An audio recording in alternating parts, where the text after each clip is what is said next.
Mesdames, Messieurs, bonjour et merci d'être encore en direct sur Info TV. Vous le savez, tous les matins que Dieu crée, nous venons ici pour le même job. Nous sommes d'ailleurs là pour faire ce pourquoi nous sommes payés. Nous sommes payés pour vous donner l'information, rien que l'information, mais alors toute l'information. Et depuis pratiquement 3 ans, nous avons la ferme conviction que pour bâtir des États sérieux, pour bâtir des nations fortes, il faut toujours avoir à cœur la donne entrepreneuriale. C'est la raison pour laquelle tous les mardis sur Espace Miné, nous parlons de l'entrepreneuriat.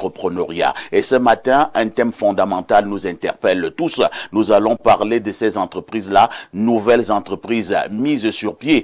Comment construire un lobbying fort, comment construire tout simplement un puissant réseau à partir des zéros. Comment construire un puissant réseau à partir des zéros lorsque nous parlons de l'entrepreneuriat. Toujours dans le cadre de ce programme, vos arrêts essentiels seront également à votre disposition. Tout à l'heure, la quintessence de l'information parue au Cameroun sera l'œuvre de Théophile Vianney-Biya. Et si vous en avez convenance, nous resterons également avec cette dénonciation qui restera ce fait de société, qui restera cette injustice commise quelque part, mais une injustice qui mérite d'être dénoncée. C'est ça le but de la dénonciation sur Espace Miné. Elle vous sera également donnée comme d'habitude par Aline Douk, parce que vous êtes sur Info TV au canal 6, mais également au canal 508 sur Canal Plus International.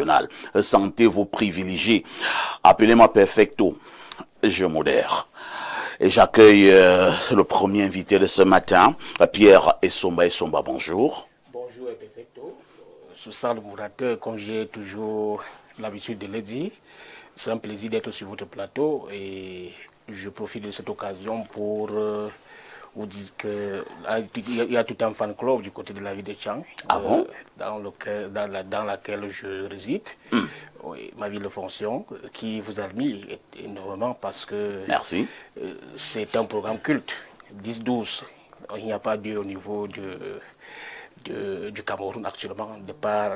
Vous pensez que nous sommes toujours encore au niveau du Cameroun? Non seulement du Cameroun, je commence au niveau du Cameroun, je vais un peu étendre. Je pense au niveau du Cameroun, bon, nous avons balayé, nous regardons des ailleurs. Donc ça fait en sorte que, de par la qualité des thématiques qui sont inscrites à l'ordre du jour, et pour sensibiliser non seulement la population, essayer un peu de donner de la lumière, la grille de programme, mais aussi la qualité de modération qui est appréciée par la communauté scientifique, mais aussi par la population du côté de l'Ouest Cameroun. Donc, j'ai saisi cette opportunité pour vous transmettre justement cette marque de reconnaissance et de vous encourager d'aller de l'avant. Parce que, Perfecto, il y a une situation, c'est qu'en Afrique, on n'a pas compris que la guerre n'est pas seulement militaire, elle est aussi médiatique. Il faudrait qu'il y ait un bouclier médiatique, non seulement pour permettre de donner la bonne information, mais aussi de contrôler, de contrôler la psychologie nationale et internationale. Vous avez vu que les autres nous contrôlent à travers les médias. Il faut aussi du répondant médiatique.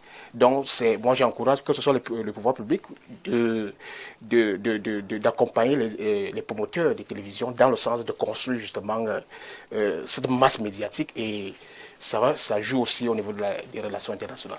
Donc, pour appuyer ce que vous dites, hein, l'une des plus grandes sommités mondiales, le pape, lorsqu'il était au Cameroun, il était avec une centaine de journalistes. Exactement. Vous pensez que le pape est fou? Le pape n'est pas fou, ça entre aussi au niveau de la diplomatie. Moi, je pense que... Il avait combien d'administratifs? Énormément. Il avait beaucoup de magistrats? Pas tellement. Il avait combien de médecins? Exactement. Mais il avait une centaine de journalistes. C'est pour dire quoi? Il faut valoriser ce métier qui est noble. Moi, je dis toujours que c'est le premier pouvoir. C'est d'autant plus que vous défendez non seulement l'image et marque de notre pays. Ailleurs, on s'amuse pas avec des médias. C'est-à-dire que le pouvoir public, le pouvoir politique est adossé aux médias. Ça veut dire qu'à travers les médias, on peut déstabiliser. À travers les médias, on peut donner la bonne information, défendre les intérêts supérieurs de la nation. Merci. Hein. Merci, Pierre Essomba. Je souligne que vous êtes historien, mais également vous êtes un expert en relations internationales. À côté de vous, on accueille également un autre universitaire. Lui, c'est docteur Badel Essala. Il est sociologue. Bonjour, docteur. Bonjour, parfait ici. Bonjour, Alain. Bonjour aux copanélistes. Je commence à être un habitué de ce plateau et de ce programme. Tout à fait. Je vous remercie pour les invitations à chaque fois, à ma modeste personne. Comment vous vous portez? Je me porte assez bien, comme tous les Camerounais. Tu es sûr que tous les Camerounais se portent bien? Tous les Camerounais disent qu'ils se portent bien, même quand ça ne va pas, on dit ça va. Ou ça va aller. Il y a un petit pays qui chantait hein, il y a une vingtaine d'années. Ça va aller, ça va aller, Bon, ça va il avait aller. commencé par dire que ça ne va pas, ça ne va pas. Après, il a dit ça va aller. Et puis, ça se passe ici. Donc, on a observé Par la cette suite, on évolution. chantait les talons, hein. Les talons faisaient toc, toc. On a observé de sa part cette évolution dans le choix des mélodies, dans le choix des thématiques de ces compositions musicales. De toutes les façons, votre expertise continuera à nous être d'un précieux apport. En face de vous, il est expert en entrepreneuriat. Il nous accompagne ici gratuitement depuis près de 3 ans. Il pense que pour forger les meilleures nations, les bons États, on ne doit pas blaguer avec la donne entrepreneuriale. Ibrahim Maxime Julien, double ingénieur, bonjour. Bonjour El Perfecto, c'est encore un très grand plaisir de vous retrouver ce matin. Bonjour à tous mes co-discutants, bonjour à tous les millions de téléspectateurs qui nous suivent. C'est un immense honneur pour moi d'être à côté des géants tels que vous. Vous avez disparu des radars hein, depuis quelques jours. Je me suis dit que vous étiez emballé dans les valises du pape. Non, c'est vrai que j'étais dans des activités de l'ordre de se ressourcer, mais je suis très très heureux, El Perfecto, de la visite du pape. Parce que j'ai l'impression que l'atmosphère a changé, du moins dans les secteurs où je suis passé. C'est légèrement C'est plus légèrement détendu. plus détendu, c'est plus propre, l'air est plus respirable. J'ai dit que j'espère que le Cameroun va rester propre parce que l'air était moins lourd et j'espère que on va y aller. Mais parfait, il y a un truc qui m'a quand même un peu fait mal, qui m'a inquiété pendant cette semaine-là. C'est quoi? Je quittais de mon bureau du côté d'Ahala pour arriver jusqu'à la Cité Verte, c'est parce que c'est là-bas que C'est un voyage. Et hein. c'était un jour où il y avait un match, je ne sais pas qui jouait. Et entre Ahala et le chez moi, Ça j'ai devait être la trouvé- Champions League. Voilà, près de 2000 jeunes. 2000 jeunes qui étaient dans les bars en train de voir le match. Et puis je m'exclame, je dis, mais les gens ont mis le match comme ça parce que il n'y avait plus d'espace. Et mon voisin de taxi qui répond, non, non, c'est parce que les gars ont parié. Hein. Et j'ai eu très mal au cœur. J'ai eu mal au cœur, perfecto, parce que si 2000 jeunes ont compris aujourd'hui que c'est les jeux de hasard, et c'est le pari foot qui doit faire en sorte que ils s'en sortent, c'est qu'on est vraiment dans les problèmes. Et je voulais dire véritablement à cette jeunesse que, les amis, le Cameroun, c'est encore la forêt. Le Cameroun, c'est la brousse. Il y a plein de choses qui ne sont pas encore faites. S'il vous plaît, retroussons les manches et bâtissons cette nation. Retroussons les manches et bâtissons cette nation. La probabilité pour que vous soyez milliardaire en pariant tend vers 0. Hein. Non, mais c'est pour ça justement peut-être qu'on va aborder la thématique des réseaux. Parce qu'il faut bien qu'on ait le réseau qui nous permet, n'est-ce pas, de tendre vers les milliards. Qu'on cesse de rêvasser. Oh oui, il faut Et aller que nous voir. puissions retrousser les manches et qu'on puisse travailler. Cessez de croire que vous allez parier et vous allez gagner un beau matin 300 millions et vous serez riche. Ce sont des fantasmes. Et Alain Douk reste notre invité permanent. Bonjour Alinou. Bien le bonjour, parfait. C'est un plaisir d'être à nouveau sur ce plateau pour le deuxième jet de la semaine. Je retrouve des visages auxquels je suis déjà accoutumé. Nous saluons comme ça nos millions de téléspectateurs à travers le monde. Je salue la grande rédaction de ce média. Je salue le top management et nos technico-artistiques qui sont à pied d'œuvre pour rendre la magie de cette diffusion possible. 10h, 11h52. Qui dit mieux?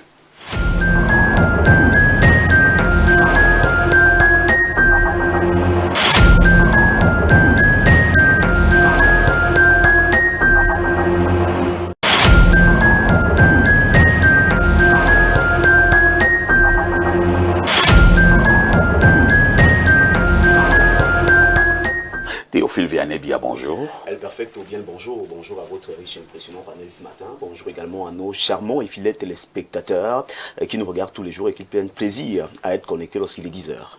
Tous les matins, nous avons rendez-vous avec vous pour la quintessence de l'information parue en kiosque au Cameroun. Avez-vous l'impression que les Camerounais aiment bien s'informer?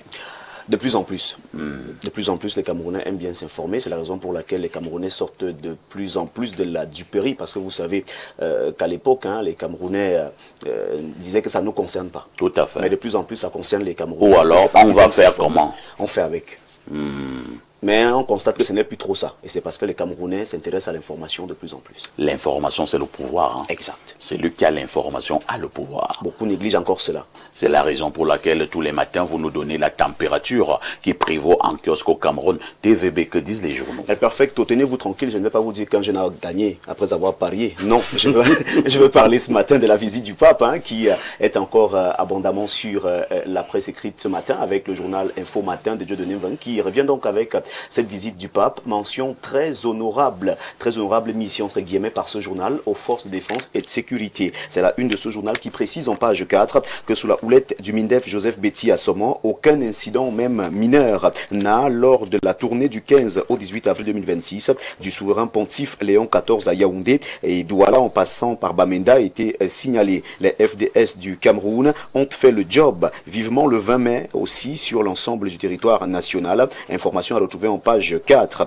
Université catholique d'Afrique centrale, au bas de 1, le journal nous fait savoir que professeur Justine Difo est satisfaite du discours de Léon XIV. Elle y a de 2008 à 2012 dispensé les cours de droit international privé en cette qualité. Elle a fait partie du beau monde qui a accueilli très favorablement le message de paix, d'unité et d'espérance du souverain pontife. À retrouver donc la réaction du professeur Justine Difo ce matin, c'est en page 8 du journal Info Matin. Cameroun Tribune, le quotidien à capitaux publics que gère Marie-Claire Nana, reste également dans la visite de Léon XIV au Cameroun. Succès éclatant à tout point de vue. La visite du souverain pontife du 15 au 18 avril dernier aura été une belle réussite. Le journal revient donc sur la mobilisation observée lors de cette visite. C'est de la page 7 à la page 19. Axe Garoua-Marois, 13 morts dans un accident. La catastrophe est survenue dimanche dernier au lieu dit Badjengo, arrondissement de Pitoa. Selon le préfet de la Benoué, Oumarou Aman Wabi, le conducteur d'un car de transport, un intérimaire, aurait perdu le contrôle du véhicule après avoir violemment heurté un arbre. On revient donc sur ce drame ce matin. C'est de la page 28 à la page 29 du journal Cameroun Tribune. La riposte parle de patriotisme exemplaire. Pour la Tanganji, un apôtre de l'État au cœur de la visite du pape Léon XIV. Du Vatican à Yaoundé en passant par Douala et Bamenda, pour la Tanganji s'est imposé comme une figure centrale de la visite du pape Léon XIV au Cameroun. Retour donc sur Paul Tanganji ce matin, présenté comme étant un apôtre de l'État au cœur de la visite du pape Léon XIV. C'est avec le magazine La Riposte. Le reporter parle du ministre des Transports. Pape Léon XIV, visite du pape Léon XIV au Cameroun. Le satisfecit du secteur des transports est à retrouver en page 5. Il a assuré, on parle ce matin du ministre des Transports, Jean-Ernest Massénangale Bibé, et c'est le journal de Raymond Barme-Kamba qui nous précise que parlant du secteur des transports, pendant cette visite, l'assurance a bel et bien été au rendez-vous du côté du secteur des transports. Hot News reste dans la visite papale à Bamenda, Douala et Yaoundé. Plus de 800 000 fidèles aux messes pontificales. Le constat a bel et bien été fait par ce journal qui, de la page 2 à la page 15, lui livre un dossier qui revient sur la visite du pape Léon XIV au Cameroun. Paul Biya et le pape Léon XIV, le couple présidentiel à la messe pontificale. La mobilisation était au rendez-vous à Bamenda, Douala et Yaoundé. Toutes ces informations sont à retrouver ce matin au journal Hot News. Le Point, ce billet hebdomadaire, parle de Paul Biya, gouvernance Léon XIV, sans blague. Information à retrouver en une de ce journal qui en parle également ce matin. Théodore Dato, appareil administratif, nomination à l'Assemblée nationale, l'ethnocentrisme, interrogation à retrouver donc en page 3 de ce journal qui en parle au bas de une. Politique et foi, Cameroun Soir de Ginette Rachel Nkosco, titre en une, politique et foi, l'État en recomposition. Cette information est à retrouver ce matin dans ce journal et qui revient sur la visite du pape Léon XIV au Cameroun et qui parle de stabilité, réforme et paix. Il ne peut y avoir de paix sans justice. La réaction du pape Léon XIV a été captée par ce journal qui revient donc sur les différents discours du souverain pontife lors de sa visite au Cameroun. Citadelle parle également de la visite du souverain pontife, le discours de sa sainteté Léon XIV peut-il briser les cœurs de pierre? Cette interrogation barre la une de ce journal qui présente donc les multiples discours du pape Léon XIV lors de sa tournée au Cameroun. La nouvelle expression en petite une reste également dans cette visite pontificale. L'autopsie des discours est à retrouver de la page 4 à la page 5 du journal La Nouvelle Expression. Succession de Paul Biya, le professeur Abao Yono donne quelques indices. Ces indices sont à retrouver de la page 9 à la page 11. Le messager de feu Pius Ndjawe parle bien sûr de la visite du pape au Théo. Le pape, Lobom et moi, on en parle en page 5. Succession de Mbeyinje, le test de maturité politique est à retrouver en page 3 de ce journal. journal qui parle de commandement territorial. Les gouverneurs refusent la retraite. C'est la une de ce journal. Les détails sont à retrouver en page 2. Le jour parle de FENASCO Ligue A. 2000 athlètes du secondaire à l'assaut des médailles à l'ouest. On revient donc sur les disciplines olympiques et paralympiques du côté de Bafoussam et Banganté où de nouvelles infrastructures ont été construites pour la FENASCO Ligue A. Retour sur cette information sportive, c'est en page 14 du journal d'Aman Mana. Mutation nous amène dans la région du Sud et parle plus précisément du port de Kribi. La vague gagnante est présentée en page 7 du journal de Georges-Alain Boyomo. Et si on faisait un tour du côté de Zina Makari avec l'œil du Sahel, qui présente ici les espoirs et les peurs autour de l'exploitation pétrolière annoncée de la page 6 à la page 7. Information à retrouver dans ce journal qui en parle ce matin. Le très honorable Théodore Datou, dans le costume de fédérateur, sans détour, nous le présente ce matin en page 7 et revient donc sur le président de l'Assemblée nationale. L'universitaire parle de télécommunications. L'ART sert la vis chez IHS Cameroun pour améliorer la qualité du réseau. C'était bien sûr le 14 avril 2026 lors de cette visite dans les installations de IHS Cameroun. Le directeur général de l'Agence de régulation des télécommunications, professeur Philémon Zozame, a poursuivi sa tournée de contrôle des acteurs du secteur. Le métronome parle de Jean-Marc Ekwambarga, préfet du Diamaré, un épilogue pour un recensement historique à retrouver donc en page 4. Cette information qui barre la une du journal d'Alain Tchofo Garoua. Le maire de ville paye la rançon de ses succès. Information à lire en page 10. Panorama News parle ce matin de diplomatie des transports. Jean-Ernest Masséna-Ngalebibé décroche la médaille de la coopération en Russie. Cette information est à retrouver ce matin au journal de Christian Abanda en page 3. La tribune s'intéresse au secteur minier et présente ses réformes qui redistribuent les cartes en faveur du Cameroun. Information à lire en page 2. Le Mérite parle de tournée du roi Baleng à Douala, source d'inspiration et de communion. Information à lire en une de ce journal. Et nous mettons un terme à cette revue de presse avec Alpha Eco qui parle de financement des petites et moyennes entreprises au Cameroun. La CEDEC et AGF signent un protocole d'accord de 5 milliards de francs CFA. Cette information est à retrouver en page 17. Prévision FMI 2026. Le Tchad, moteur de la croissance en zone CEMAC. Cette information est présentée en pied de une et les détails sont à lire en page 18. C'est avec ce magazine que nous mettons donc un terme à cette revue de presse acte 2 sur Info TV ce matin. Mesdames, messieurs, comme vous le savez si bien, avec la somme de 400 francs CFA seulement, vous avez votre journal disponible en kiosque ce matin. 2 pièces de 200, 4 pièces de 100 francs, 8 pièces de 50, 16 pièces de 25, 40 pièces de 10 francs, 80 pièces de 5 francs, 400 pièces d'un franc CFA seulement collectées et votre journal vous est servi. Merci de toujours choisir Info TV pour vous informer. Merci El Perfecto pour cette magnifique tribune. Merci à toi TVB pour cette brillante revue de Je la vous presse. en prie. Nous disons simplement à demain 10h. Avec le même plaisir. Vous avez le salut de 206 ce matin. 206. Oui. C'est un code là. C'est un code. C'est un ancien gendarme. Vous avez tout compris. Ah d'accord.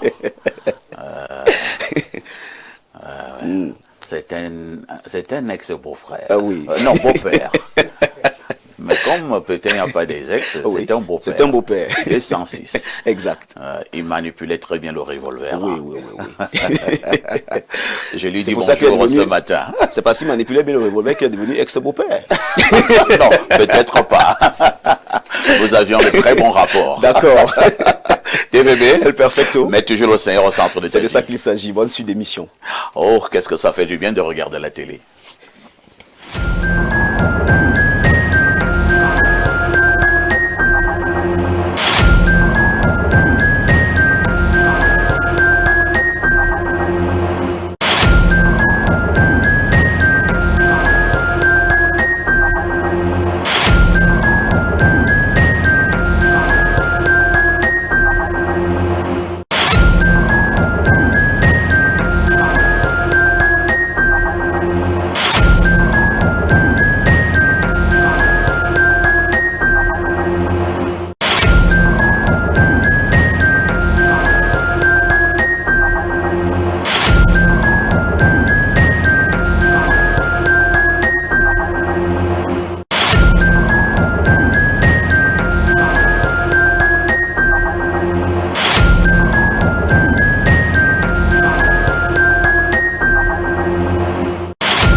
Et on repasse la parole à Alain Douk, cette fois-ci pour la dénonciation de ce matin. La dénonciation de ce matin porte sur quelque chose qui s'est passé lors de la visite du pape de l'Église catholique romaine au Cameroun, notamment sa messe ultime à la base aérienne 101. Vous l'avez constaté, les ouailles catholiques sont venus des différentes localités, même environnant Yaoundé. Celles même de Yaoundé ont aussi convergé vers le site pour cette messe. Et il était triste de constater que le plus clair des gens était debout. Debout, pendant de longues heures.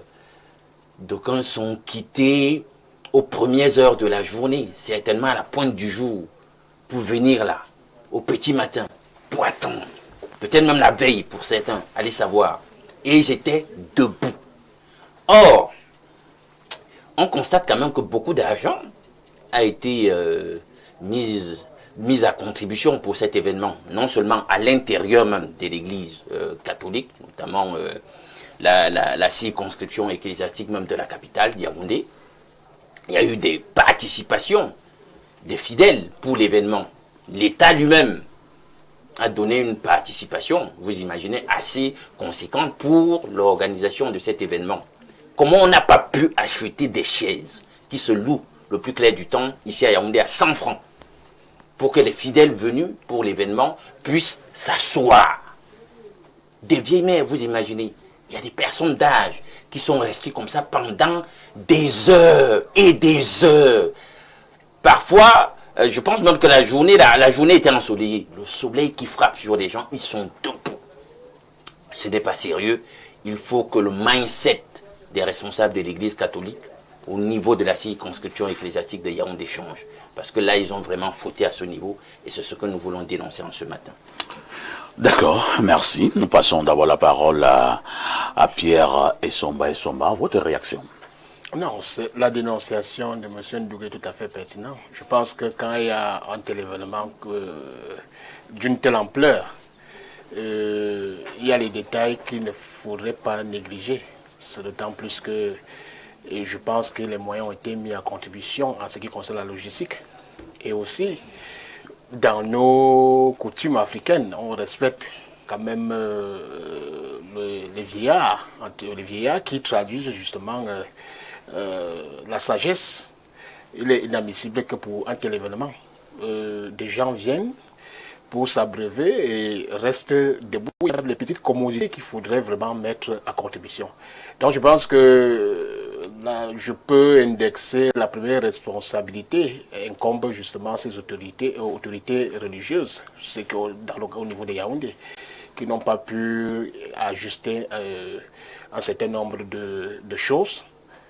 On ne peut pas, c'est comme si tu invitais quelqu'un chez toi et la personne reste debout.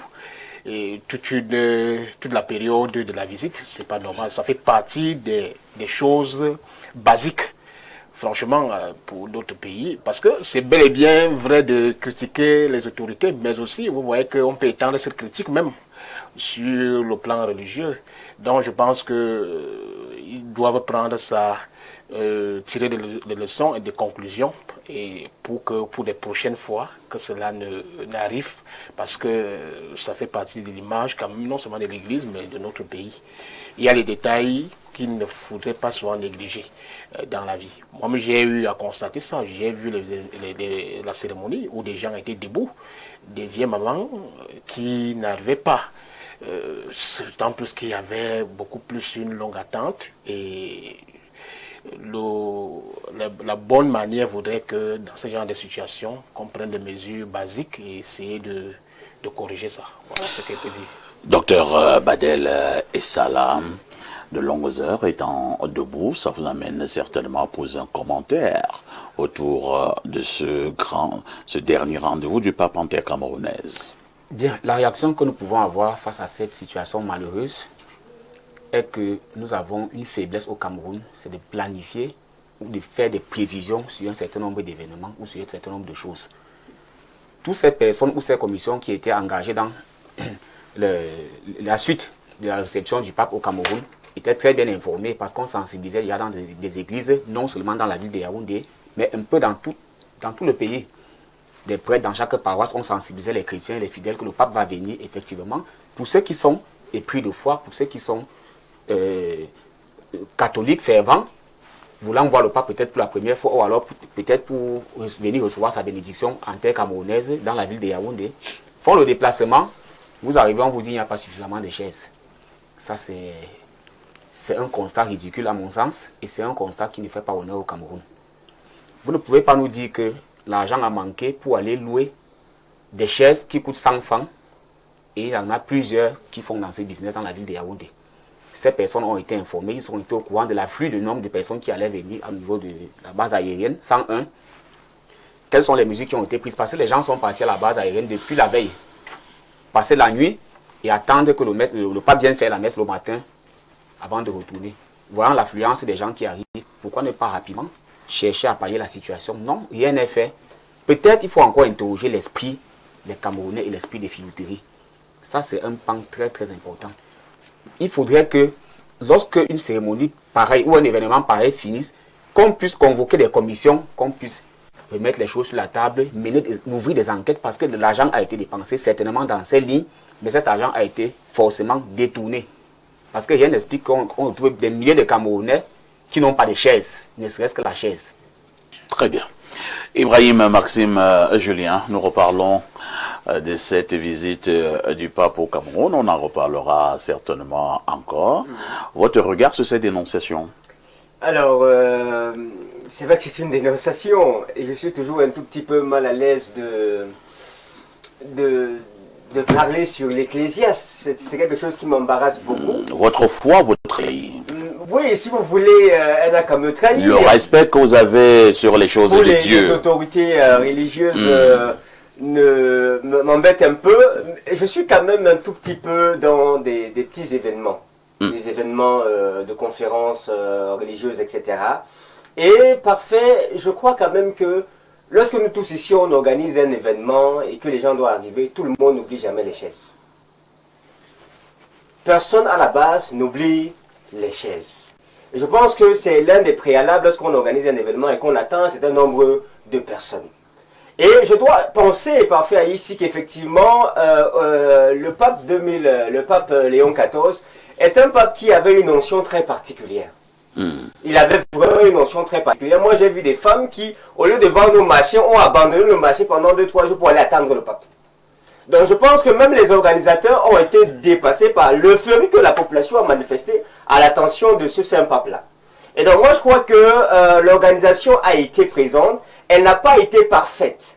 Mais je pense que la population a beaucoup plus répondu à l'appel que ce qui n'était prévu même par le clergé qui a organisé cet événement-là. Maintenant, je ne peux pas être fier si on me dit que mon grand-père a dû rester debout pendant toute une journée à attendre le pape. Ça, c'est naturellement vrai. Je ne peux pas être fier par rapport à ça. Et je pense que l'Église catholique fait partie des églises les plus sérieuses. Et dans ce sens-là, parce qu'ils font partie des églises les plus sérieuses, ils vont certainement faire une forme de débriefing par rapport à tout ce qui s'est passé pendant cet événement-là. Mais je pense que ce sont des choses qui peuvent arriver au vu de l'euphorie de la population que moi j'ai vu manifester à l'attention de ce saint pape-là. Donc je pense que c'est pas forcément qu'on a volé de l'argent, on a détourné de l'argent, mais je crois que le manque d'expérience, parce que c'est pas tous les jours qu'on reçoit un saint pape, peut aussi justifier le fait que les organisateurs aient un tout petit peu été dépassés. Certes, oui, c'est le 4e pape qui est arrivé au Cameroun, mais... Enfin, le 3e pape pour une 4e visite. Voilà, la 4e visite. Mais ce n'est pas les mêmes organisateurs qui ont été là, qui ont pu gérer cette séance. Donc, c'est ce que moi je peux dire sur cette dénonciation-là. Alain Douk, est-ce qu'il ne revient pas à nous en pareille circonstance de dire qu'aucune œuvre humaine n'est parfaite, même si moi je m'appelle parfait? De toute façon, je ne suis pas comme Ibrahim, Maxime, Julien. Ah, vous parlez de l'église sans mettre les gants. Non, absolument pas. Je n'en mets pas. Attention, vous serez foudroyé un jour. Donc, pour dire que nous sommes, comme tu le disais, à la 3e réception de pape pour une 4e visite. Donc, on devrait dire que nous sommes des accoutumés du fait. La machine devrait être bien huilée. Hein? Gouverner, c'est prévoir. Pour les 3 précédentes visites, on a eu à peu près combien? Hein? La foultitude, combien de gens sont venus pour l'événement, pour la messe, etc. On évalue et on majore pour se dire, bon, si voilà le nombre médian, on peut quand même majorer un tout petit peu pour se dire, bon, au cas où il vient beaucoup plus de monde que prévu par rapport au train des précédentes visites, voilà où nous devrions nous trouver. Donc, c'est ça gouverner. Alors, vous avez vu les sorties du pape, le contenu de ses discours pendant tout son séjour ici. Hein? La place de choix qui a été accordée à la bonne gouvernance. Hein? C'était carrément des leçons sur la bonne gouvernance. Et on devrait donc voir répercuter immédiatement au niveau ecclésiastique ces prescriptions de bonne gouvernance. Et désolé, moi je ne les vois pas. Je ne les vois pas. Donc il y a une forme d'incurie. Mais alors, ils n'ont pas eu le temps d'appliquer tout ce que le papa dit. Comment tu peux voir ce que le papa dit? Il faudrait combien de temps? Puisque quand les autres mal gouvernaient, ils étaient ceux qui pointaient du doigt ce qui ne va pas. Hein? On doit incarner, on doit être le changement qu'on veut. C'est de ça qu'il s'agit. Donc à ce niveau-là, je dis non, moi je peux pas les dédouaner. Vraiment, on a eu dans les contenus du message du pape des frustrations, et je vois qu'ils ont encore exacerbé les frustrations. Je tiens à vous dire, je vous confie ça, c'est une personne d'âge qui porte cette dénonciation. Vous voyez un peu. C'est pas beau, c'est pas beau qu'on se mette à martyriser des personnes âgées comme ça. Elles ont déjà le poids de l'âge, puis elles doivent, avec le ticket, l'arthrite, etc. Toutes des maladies du 3e et du 4e âge que vous connaissez. Non, attendez les amis. Bon, mais c'est vrai que Alain Douk, moi j'ai vu plusieurs titres de journaux depuis hier, dire que visite du pape Léon XIV au Cameroun, succès éclatant, succès total, et ainsi de suite. Mais vous venez... Je ne pas rien, tu sais comment ça se passe. Les titres chez nous. Donc, comme j'ai dit une fois, les titres ne traduisent pas toujours la réalité. Donc, voilà une plainte. Et beaucoup de personnes sont allées dans le sens de dire que non, il y avait beaucoup trop de monde debout. Et c'était pas vraiment, c'était pas beau. Il fallait dénoncer vraiment cet état de choses. Lisons les nombreuses réactions de notre téléspectateur à travers le monde. Salut Espace Miné pour la dénonciation. Moi-même, j'étais déjà là-bas à 4 heures du matin. Ces religieux et gouvernants croient que le pape est seulement venu pour ceux qui ont les moyens. Tous étaient bien assis, mais nous autres, ça sort comme ça sort. Et vont se débrouiller alors que le pape est là, même pour le bas peuple. Merci à Alain Douk. C'est Arnaud de Mendon qui envoie cette contribution. Bonjour à vous sur le plateau. Moi, c'est Alexandre de Tam Tam. Je voulais juste faire une petite précision sur la dénonciation de ce matin. La visite du pape en Angola, j'ai remarqué que là-bas, la population était bien installée sur des chaises. C'était très beau à voir. Merci pour le travail que vous abattez pour nous. Que le Seigneur vous garde. Un autre message ce jour. Que dit le téléspectateur en question? Bonjour Perfecto, le présentateur de la prestigieuse émission Espace Miné et qui me déconcentre au quotidien dans mon boulot. Bon, là, ce n'est donc plus bien. Si cette émission te déconcentre au boulot. Il faut être concentré. Rater une seconde, c'est comme rater la finale d'une Ligue des Champions. Incroyable. Perfecto, bonjour à tout ton panel. Je voudrais m'adresser à Monsieur Douk et à d'autres. Nous observons au Vatican et partout des milliers de personnes debout en train de suivre le pape. Pourquoi au Cameroun ça crée problème? À mon avis, des milliers de personnes dans un espace public à un événement comme celui-là n'ont pas besoin de s'asseoir. Vous avez vu l'affluence là? Soyons un peu réalistes. Évitons de critiquer. Je déteste la critique systématique. Il faut toujours dire parce qu'on est sûr. Il faut toujours dire parce qu'on est sûr sur un plateau. Merci, je suis Honor depuis Kandangui à Yaoundé. Un autre message ce matin. Que dit ce téléspectateur? C'est l'une de vos fidèles. C'est donc une téléspectatrice. C'est l'une de vos fidèles depuis Garoua, Baïha, concernant la dénonciation. Moi-même, j'avais parlé de cette histoire. C'est malheureux. Vous dites les gens étaient venus des environs. Vous oubliez ceux qui étaient partis du Grand Nord. C'est malheureux vraiment. Un autre message ce mardi matin. Salut le panel. À peine le pas parti, on constate que le changement de nos mentalités n'est pas pour demain. À Bamenda, à Douala, les chrétiens étaient assis. J'ai vu le pape en Angola. Tout le monde était assis et pas d'interruption du signal TV lors du discours du pape. Toujours la mauvaise gouvernance. En fond de cette dénonciation, c'est Abianda Dieudonné depuis Limbe qui nous envoie cette contribution. Nous prenons peut-être 2 ou 3 dernières réactions de nos téléspectateurs. Hein. Alors, que dit celui ou celle-ci? Bonjour Perfecto, je suis agréablement surpris qu'il n'y a pas eu de détournement lors de la réception du pape, à dire que nos tourneurs Pro-Max, il voulait peut-être dire nos détourneurs Pro-Max de la fortune publique ont eu peur de la parole divine. Bravo au pape, c'est Cyril Adouala. Cyril, moi je n'en sais rien. Je vous emmène au 240. C'est un message qui nous vient de la Guinée équatoriale. Que dit le téléspectateur de ce côté? Bonjour parfait ici, ainsi qu'à ton riche panel. Ce qui s'est passé avec la visite du pape, rien n'est nouveau sous le soleil. Les organisateurs n'ont que fait ce que certains Camerounais aiment bien faire. Il met entre parenthèses ce que les Camerounais aiment bien faire. Hein. Mais je ne vais pas lire ce qu'il a dit. Comment comprendre que certains au niveau de Douala vendaient le ticket d'accès? Ce pays continue de m'inquiéter. Je me pose la question de savoir pourquoi n'avoir pas reçu le pape dans nos stades et à Yaoundé. On pouvait le recevoir à Olembe, surtout à l'hôtel qui se trouve sous les gradins. Nous sommes sérieux. Hein. Mais lui-même sérieux. Et au stade, c'est moins de tracasseries au niveau de la logistique. Ici, en Guinée équatoriale, la réception de Malabo se fera au stade El Phénoméno depuis la Guinée équatoriale. Merci. Hein. Un autre message ce matin. Bonjour, le démineur des médias. Merci de me passer le contact de votre panéliste Ibrahim Maxime Julien. Je voudrais partager avec lui ses expériences sur l'entrepreneuriat des jeunes. C'est Joseph Monlo depuis Garoua. Joseph, appelez-moi hein, après l'émission. Bonjour parfait, juste pour marteler ce qu'a dit Ibrahim. Ce pape a quelque chose de particulier et est beaucoup apprécié comparativement à son prédécesseur. Merci.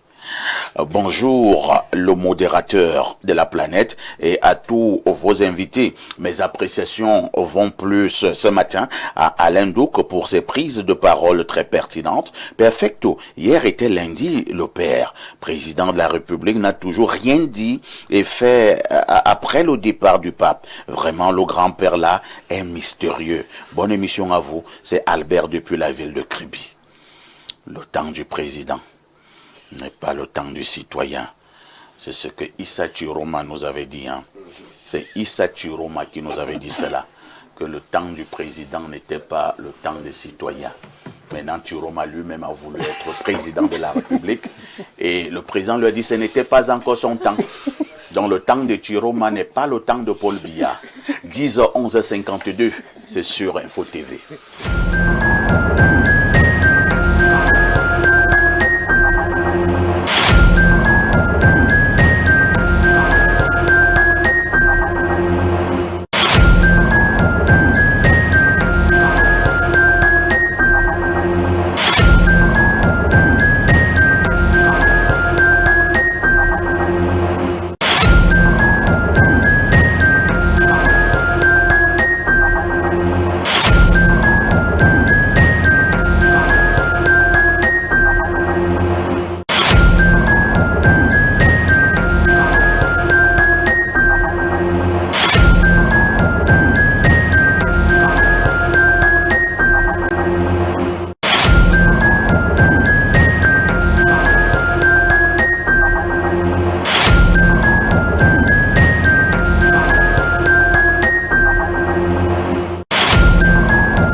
bonjour. Bonjour, perfecto. Comment tu vas ce matin? Je me porte comme la venue du pape, comme la visite du pape dans sa globalité, parfait. Dieu merci, ici en studio, vous avez des chaises, hein? Bien évidemment.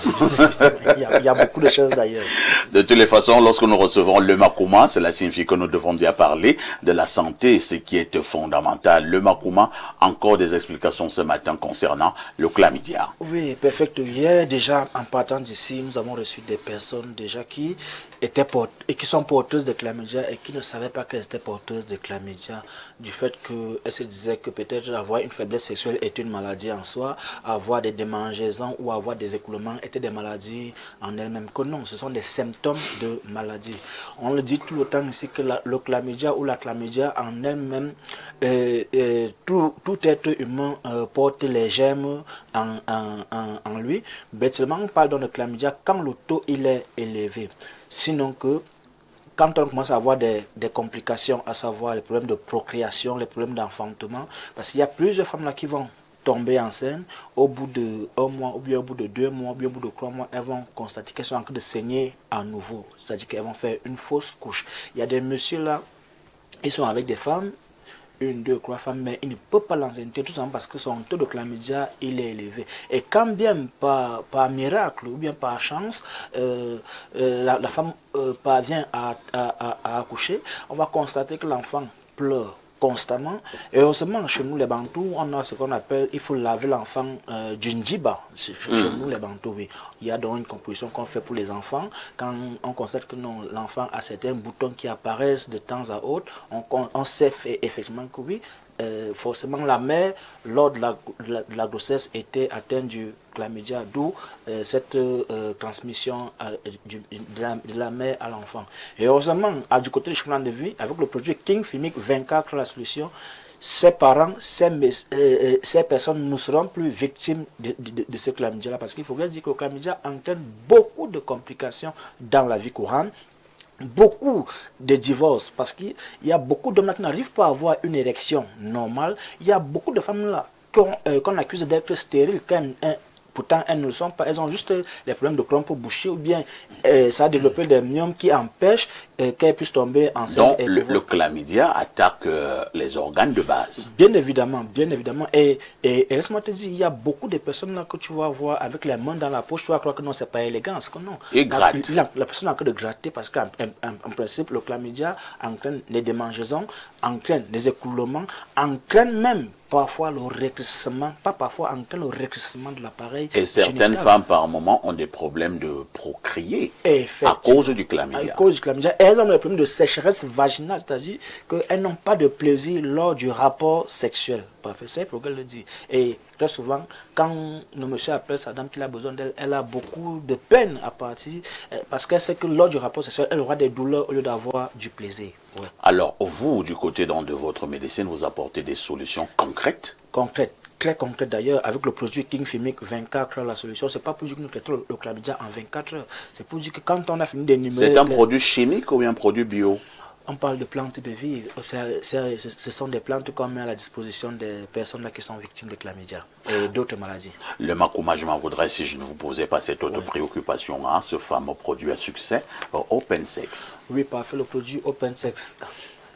Le stock est toujours disponible. Non, on fait désormais l'effort de ne plus être constamment en rupture, parce que ça, il faudrait dire, c'est un produit qui est hyper demandé. Ce produit-là qui permet d'augmenter la taille et le volume de l'appareil génital pour ces messieurs-là qui sont victimes de appareil génital. Il faudrait dire qu'il y a des personnes qui ont eu un appareil génital normal, mais au fil du temps, ils ont vu l'appareil génital rétrécir du fait qu'ils soient peut-être victimes de chlamydia, comme on vient de parler de chlamydia, ils soient victimes des hémorroïdes interne ou externe, ou bien qu'ils soient victimes du diabète. Parce qu'il faudrait dire que ces différentes maladies dont je viens d'énumérer sont parfois responsables du rétrécissement de l'appareil génital. À côté, nous avons une autre catégorie de personnes, celles des personnes, bon, elles, on les met entre parenthèses, parce qu'il y a des personnes qui sont en surpoids. Autant vous les voyez en surpoids, autant elles sont aussi en surpoids à ce niveau-là. Donc, chères dames, n'allez pas vous méprendre en disant que non, le monsieur là, comme il est gros, comme il est costaud, en bas les petits, non. Là-bas, il faut mettre entre parenthèses cette catégorie de personnes. Nous avons donc des personnes des parents qui ont cette fâcheuse habitude de pratiquer la circoncision précoce. Je l'ai toujours dit cela, que la circoncision précoce n'est pas une bonne affaire. Bien que des personnes m'approchent en me disant que non, c'est une pratique ancestrale que nous pratiquons depuis des lustres. Non, c'est pas toute pratique ancestrale qui est bonne.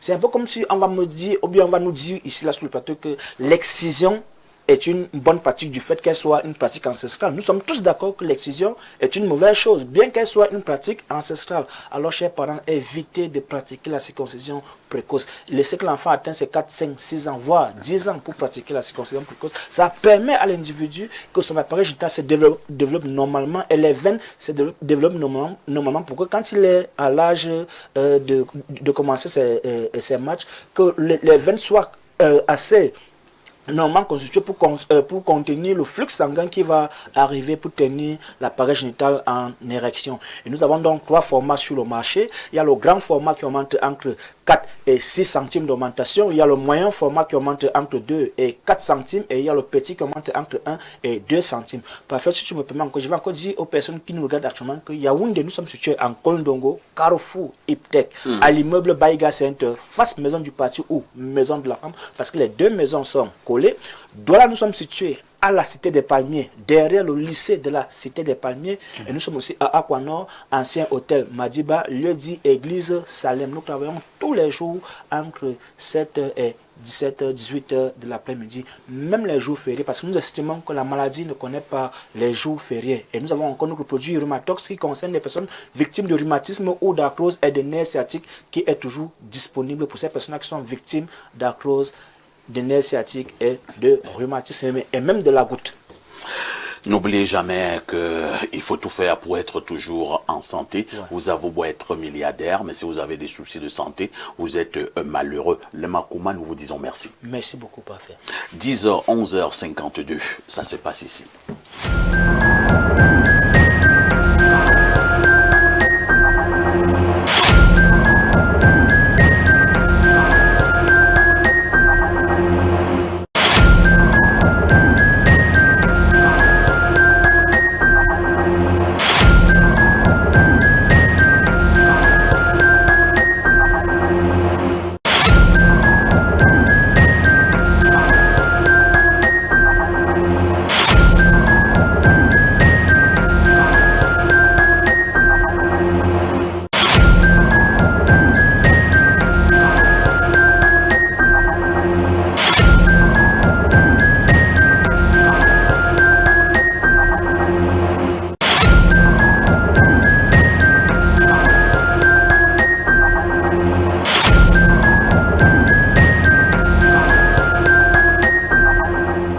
Avant de prendre l'instant de l'analyse de ce matin, nous avons encore cette bousculade entre guillemets au niveau des messages.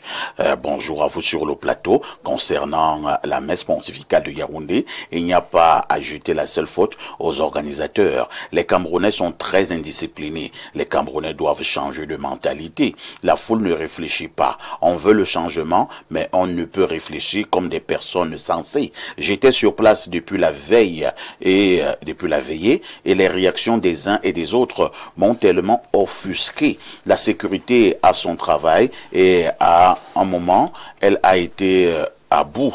Comment se fait-il que la grille du lieu de la messe était prévue à 6 h du matin, mais les veilleurs ont commencé à se bousculer à partir de 2 h du matin. Les gens s'écroulaient n'importe comment, alors qu'il était question de bien faire la veillée et se diriger posément au lieu de la messe. C'était comme à la guerre, et c'est comme ça que les gens insultaient la sécurité n'importe comment et ne les laissaient pas faire leur travail. Le problème du Camerounais, c'est son niveau d'incivisme qui a dépassé son seuil. C'est Marie Zibi depuis Eboaloa qui envoie cette contribution ce matin. Toujours ce matin, je vous le disais en ouverture de cette production TV, que nous marquerons un arrêt important pour se poser la question si l'on peut partir des zéros et bâtir un puissant réseau. Est-ce qu'on peut partir de rien et pouvoir bâtir un puissant réseau lorsque nous parlons de la donne entrepreneuriale? Je passe d'abord la parole à notre expert sur le plateau. Il s'agit d'Ibrahim Maxime Julien, comme d'habitude, qui nous plante le décor. À la question que tu as posée, parfait, tu me connais, je dirais d'office oui. Hein. Moi, je pense qu'on peut partir de zéro pour devenir un véritable héros, mais que cela ne peut pas avoir lieu sans avoir autour de soi un réseau. Déjà, il faut comprendre qu'un réseau, ce n'est pas un décor social. Un réseau, c'est un système d'opportunités. Et en réalité, tout entrepreneur a besoin des opportunités, recherche les opportunités. Et quelquefois, les gens pensent que avoir un réseau, c'est quand on a 5000 contacts dans son téléphone qu'on a forcément un réseau. Les gens pensent que c'est être invité à des cérémonies et être vu en train de saluer toutes les personnalités qui fait d'office que non, on a un réseau. Vraiment, j'ai salué le directeur de X, j'ai vu le ministre Z, on était avec l'investisseur T. Je me suis filmé avec tel. Je me suis filmé avec tel et puis on poste un statut. Ce n'est pas ça, avoir un réseau. Parce qu'en réalité, un réseau, c'est un ensemble de personnes tout autour de vous qui, premièrement, vous respectent. Ensuite, vous recommandent. Vous ouvrent des portes, vous donnent des informations. Pense en réalité à vous avant même que les autres gens ne puissent avoir l'information. Pense à vous à chaque fois qu'une opportunité se présente. Et vous allez en voir, perfecto, qu'il y a des gens en réalité qui ont un seul membre dans leur réseau parce qu'en réalité, quand une opportunité se déroule ou se propose, se présente, ce n'est que cette personne-là qui pense à elle. C'est sa personne là-bas, son véritable réseau là-bas. Mais maintenant, quand on veut construire toutes ces personnes autour de soi qui sont à même de nous apporter des opportunités, il y a des erreurs qui sont fatales que la plupart des gens commettent souvent. L'une des erreurs, je vais en donner 5 en guise d'introduction et ils permettent aux copanélistes d'apporter leur sagesse. L'une des erreurs perfectes, c'est le fait que les gens veulent recevoir avant d'exister. Tu vas voir un jeune, il te dit non, branche-moi, connecte-moi, présente-moi, recommande-moi seulement. Sauf que à la réalité, c'est que les gens ne sont pas rassurés d'aller recommander quelqu'un qu'ils ne connaissent pas. C'est-à-dire un inconnu, tu veux que je te recommande, tu n'existes même pas d'abord devant moi. Je ne sais pas d'abord ce que tu veux. Tu veux que je te branche, tu veux que je t'introduise, mais je ne te connais même pas. Qui se sent à l'aise d'aller recommander ou présenter quelqu'un que lui-même il n'a aucune garantie et il ne connaît pas? Ça, c'est l'une des premières erreurs qu'on commet. La deuxième erreur que la plupart des gens commettent, c'est qu'ils confondent visibilité et crédibilité. Ils se disent, vous savez, être visible ne veut pas dire que vous êtes respecté, hein? C'est-à-dire qu'être vu partout ne veut pas dire que vous pouvez être vu partout et n'être respecté ou pris en compte nulle part. Hein? Mais vous êtes visible partout. Non, il faut d'abord avoir une véritable valeur, il faut même d'abord être recommandable avant de penser qu'on va être recommandé. Ça, c'est une autre des erreurs que les gens pensent. Et il y a plein de personnes qui disent non, je connais X, je connais Z. Souvent, alors quand un malheur leur arrive, ils appellent, personne ne se lève. Parce qu'en réalité, ils n'avaient pas de réseau. Et ils ont un décor social tout autour d'eux. L'une des troisièmes erreurs que nous on commet souvent ou que nos cadets commettent lorsqu'ils veulent construire un réseau, c'est justement le fait qu'ils parlent trop d'eux. À peine ils ont rencontré un grand, vraiment c'est moi qui ai fait ceci, nous avons fait ceci, nous avons fait cela. Je n'ai pas dit de ne pas parler de vous, mais j'ai dit de ne pas trop parler de vous. Lorsque vous arrivez à une conférence où vous avez le privilège de tomber sur un grand, le grand là est là parce qu'il a une mission à accomplir, il a des besoins. Il faut chercher à identifier le besoin de cette personnalité-là, le besoin de sa présence, afin de l'approcher en lui disant, vous savez, nous on peut apporter ceci pour vous. Là, vous commencez à devenir intéressant, pas venir nous raconter, moi je suis double ingénieur, j'ai été coordinateur régional à l'extrême nord, je suis senior, mon type. Arrêtez de trop parler de vous lorsque vous approchez un grand, cherchez à savoir quels sont les besoins de ces grands-là pour voir comment vous vous positionnez afin que vous puissiez marcher ensemble. Ça, c'est l'une des troisièmes erreurs que l'on même souvent quand on veut construire un réseau. La quatrième erreur perfecte qui est beaucoup plus présente, c'est que la jeunesse ne fait aucun suivi des personnalités qu'elle rencontre. C'est-à-dire, on était, non, vraiment, le coach Maxime a dit qu'on doit aller aux conférences, on va rencontrer telle personnalité. Après, on est arrivé, la personnalité était là. Parfois même, on n'a même pas dit bonjour, on n'a pas pris le contact de la personnalité, on a regardé la personnalité, après on a applaudi. Et elle est partie, Dieu doit aller chercher quoi là-bas? Moi, je n'en sais rien. Et quelquefois, lorsque ceux qui ont le courage, la primeur, d'avancer, de saluer, de se présenter, ils ne prennent pas le contact téléphonique, ils ne demandent pas la carte de visite. Et ceux même qui la demandent et qui la reçoivent ne relancent pratiquement jamais cette personnalité-là. Donc, l'absence de suivi de ce contact-là, ça ne sert à rien. Et la dernière erreur, parce que j'ai déjà un peu parlé, il faut que je laisse la parole aux autres savants de s'exprimer. C'est le fait que comment est-ce que je vais appeler ça? Il y a le fait que les gens veulent directement rencontrer le grand boss, le ministre. Vous voyez, il s'est dit, pour que j'ai un réseau puissant, il faut que j'ai les ministres à mes côtés, il faut que j'ai les DG à mes côtés, il faut que j'ai les investisseurs à côté. Sauf que ce n'est guère évident de rencontrer un ministre. Sauf qu'en réalité, vous savez, le réseau, c'est pas un ascenseur magique, hein. Le réseau, quelquefois, c'est une échelle de croissance. Parfois, il peut être très facile de rencontrer le DG ou le PDG d'Info TV en connaissant Alain Douk. Parfois, il peut être très facile de rencontrer le ministre en connaissant l'assistant du ministre.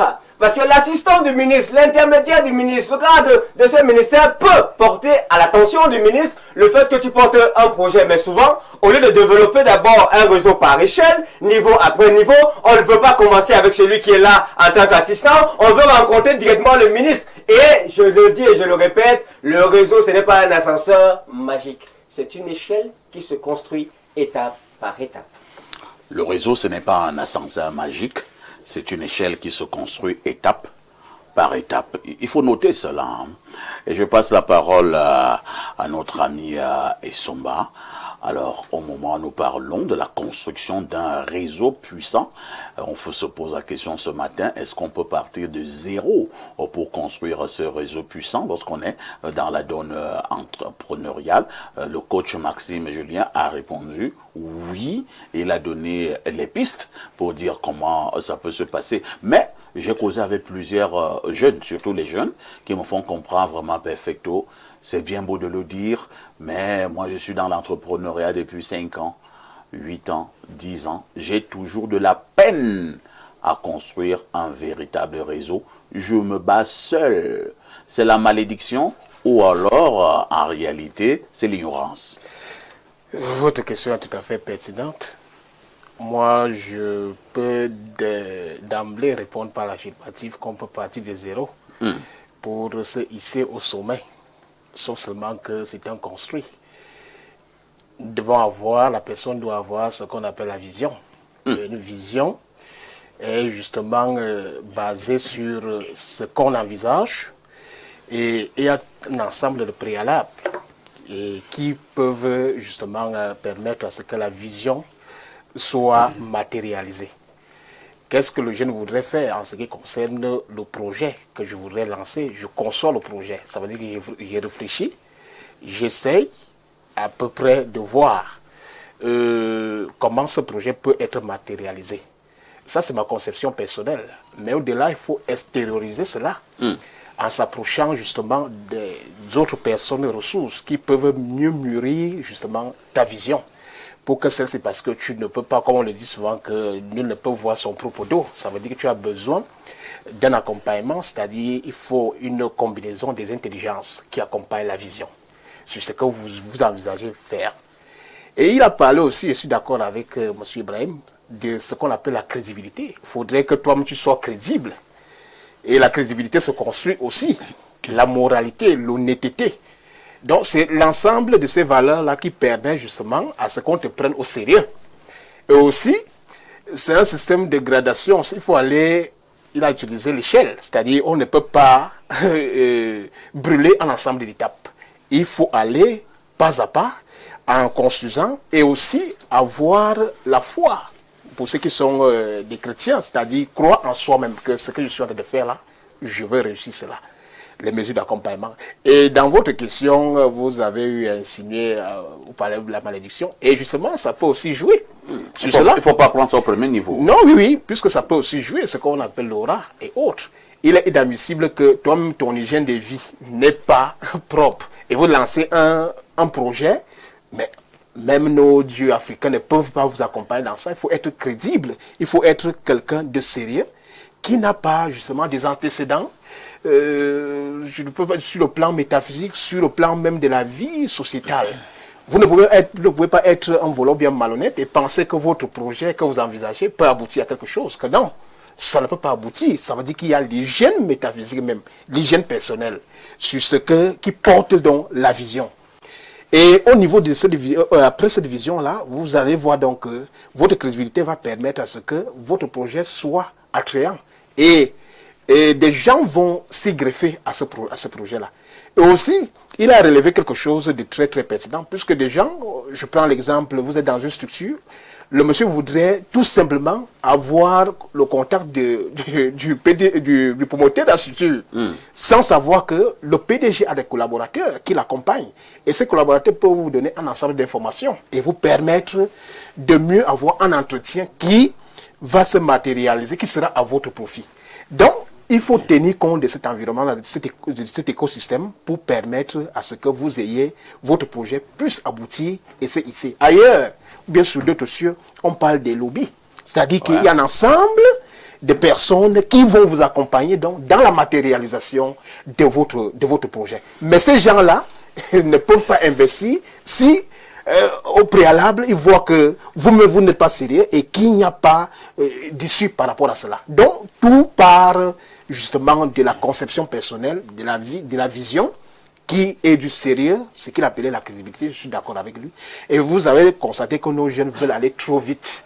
C'est-à-dire que du jour au lendemain, il faut vraiment que le projet puisse aboutir, engranger des bénéfices, ainsi de suite. Non, il faut être patient, il faut être persévérant, il faut être crédible et vous allez arriver au sommet. Et il faut écouter, avoir le sens d'écoute des autres qui ont une certaine expérience, que ce soit le management, dans la communication, la poursuite. Donc, il y a un ensemble de choses qui accompagnent et vous allez voir que le projet sera beaucoup plus crédible. Merci, docteur Badel Essala. J'avais travaillé dans une entreprise où, lorsqu'on était en train de mettre sur pied le budget, on votait le budget de l'année, et il y avait une ligne où on parlait de lobbying. À l'époque, je ne comprenais pas. J'ai dit, Seigneur Jésus, toute une ligne pour le lobbying? Ah non, j'étais encore trop naïf. C'était très important. Ce sont des années plus tard que je me suis rendu compte que c'était important. Il y avait toute une ligne. Ce n'est pas une affaire que, non, c'est la tricherie et tout ça. Non, non, non, non. Il y avait une ligne qui était réservée pour le lobbying tout au long de l'année. Et je peux vous dire que dans le cadre de cette entreprise-là, vraiment, il y avait beaucoup de succès. C'est dire que lorsqu'on veut bâtir un réseau fort, il faut également savoir entretenir son lobbying. Bien évidemment, il faut savoir entretenir le lobbying qui fait partie des stratégies non seulement de communication, mais aussi des stands de réseau et d'étendre les partenaires.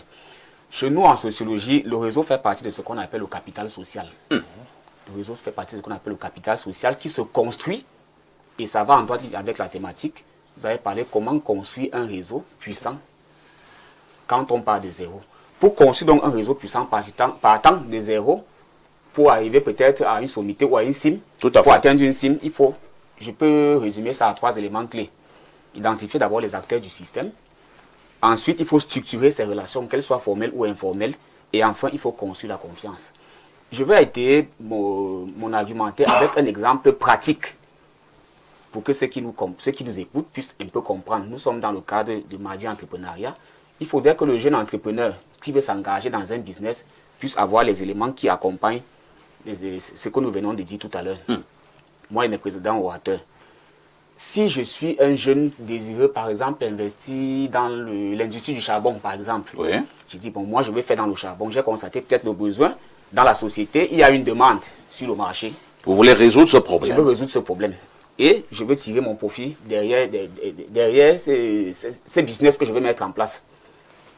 Comment est-ce que je vais identifier les acteurs clés de mon système?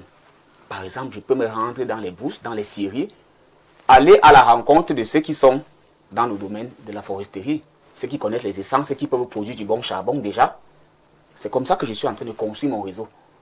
Et je structure la confiance et je structure mes relations formelles ou informelles avec ceux qui sont sur le terrain là-bas, qui vont peut-être m'aider à faire le travail en question, les techniciens de la chose, puisqu'il y a des personnes qui sont formées, qui font ce travail. Je structure mes relations avec ces personnes en établissant sur les bases de l'honnêteté, de la probité, de l'intégrité, telle que Lénia a cité tout à l'heure. Ensuite, qu'est-ce que je vais faire pour pouvoir monter d'un cran? Construire la confiance. Construire la confiance dans le cadre du business que j'ai.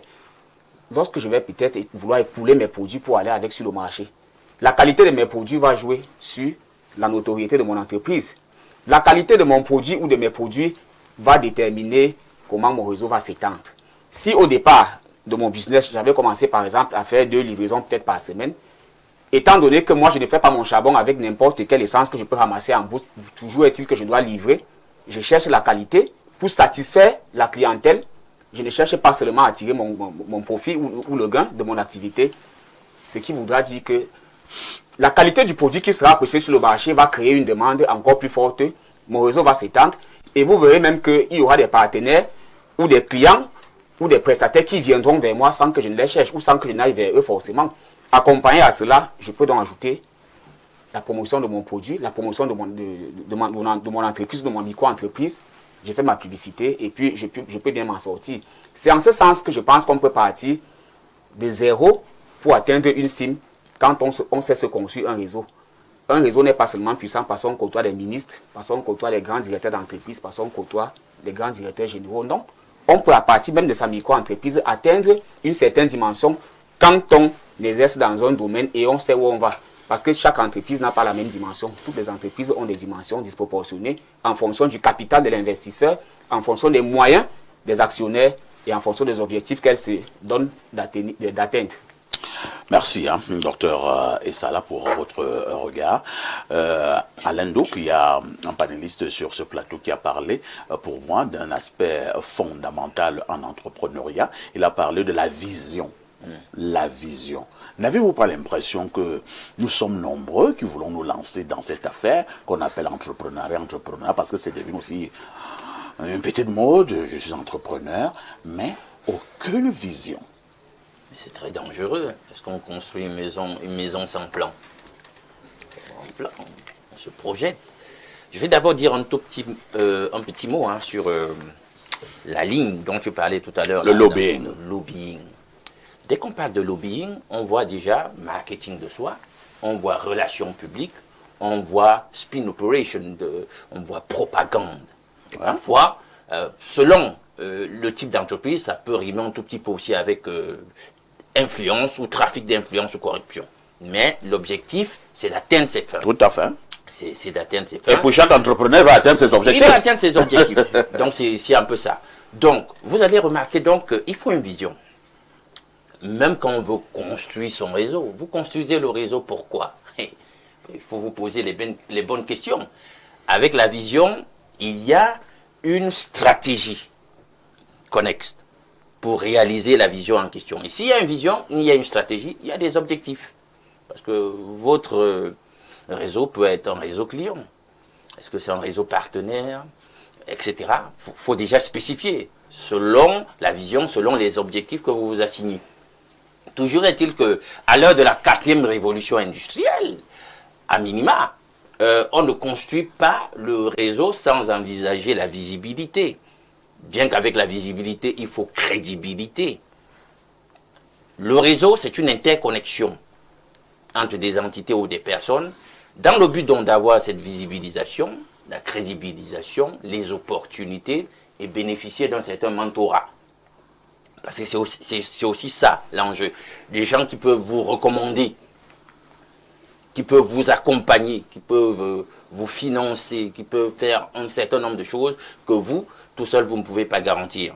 Alors déjà, il faut être présent, il faut le dire, il faut communiquer, il faut être présent sur les réseaux sociaux pour qu'on sache ce que vous faites. C'est pour cela que la communication est fondamentale. Il faut communiquer. Rejoignez justement les réseaux sociaux spécifiques qui traitent de votre secteur d'activité.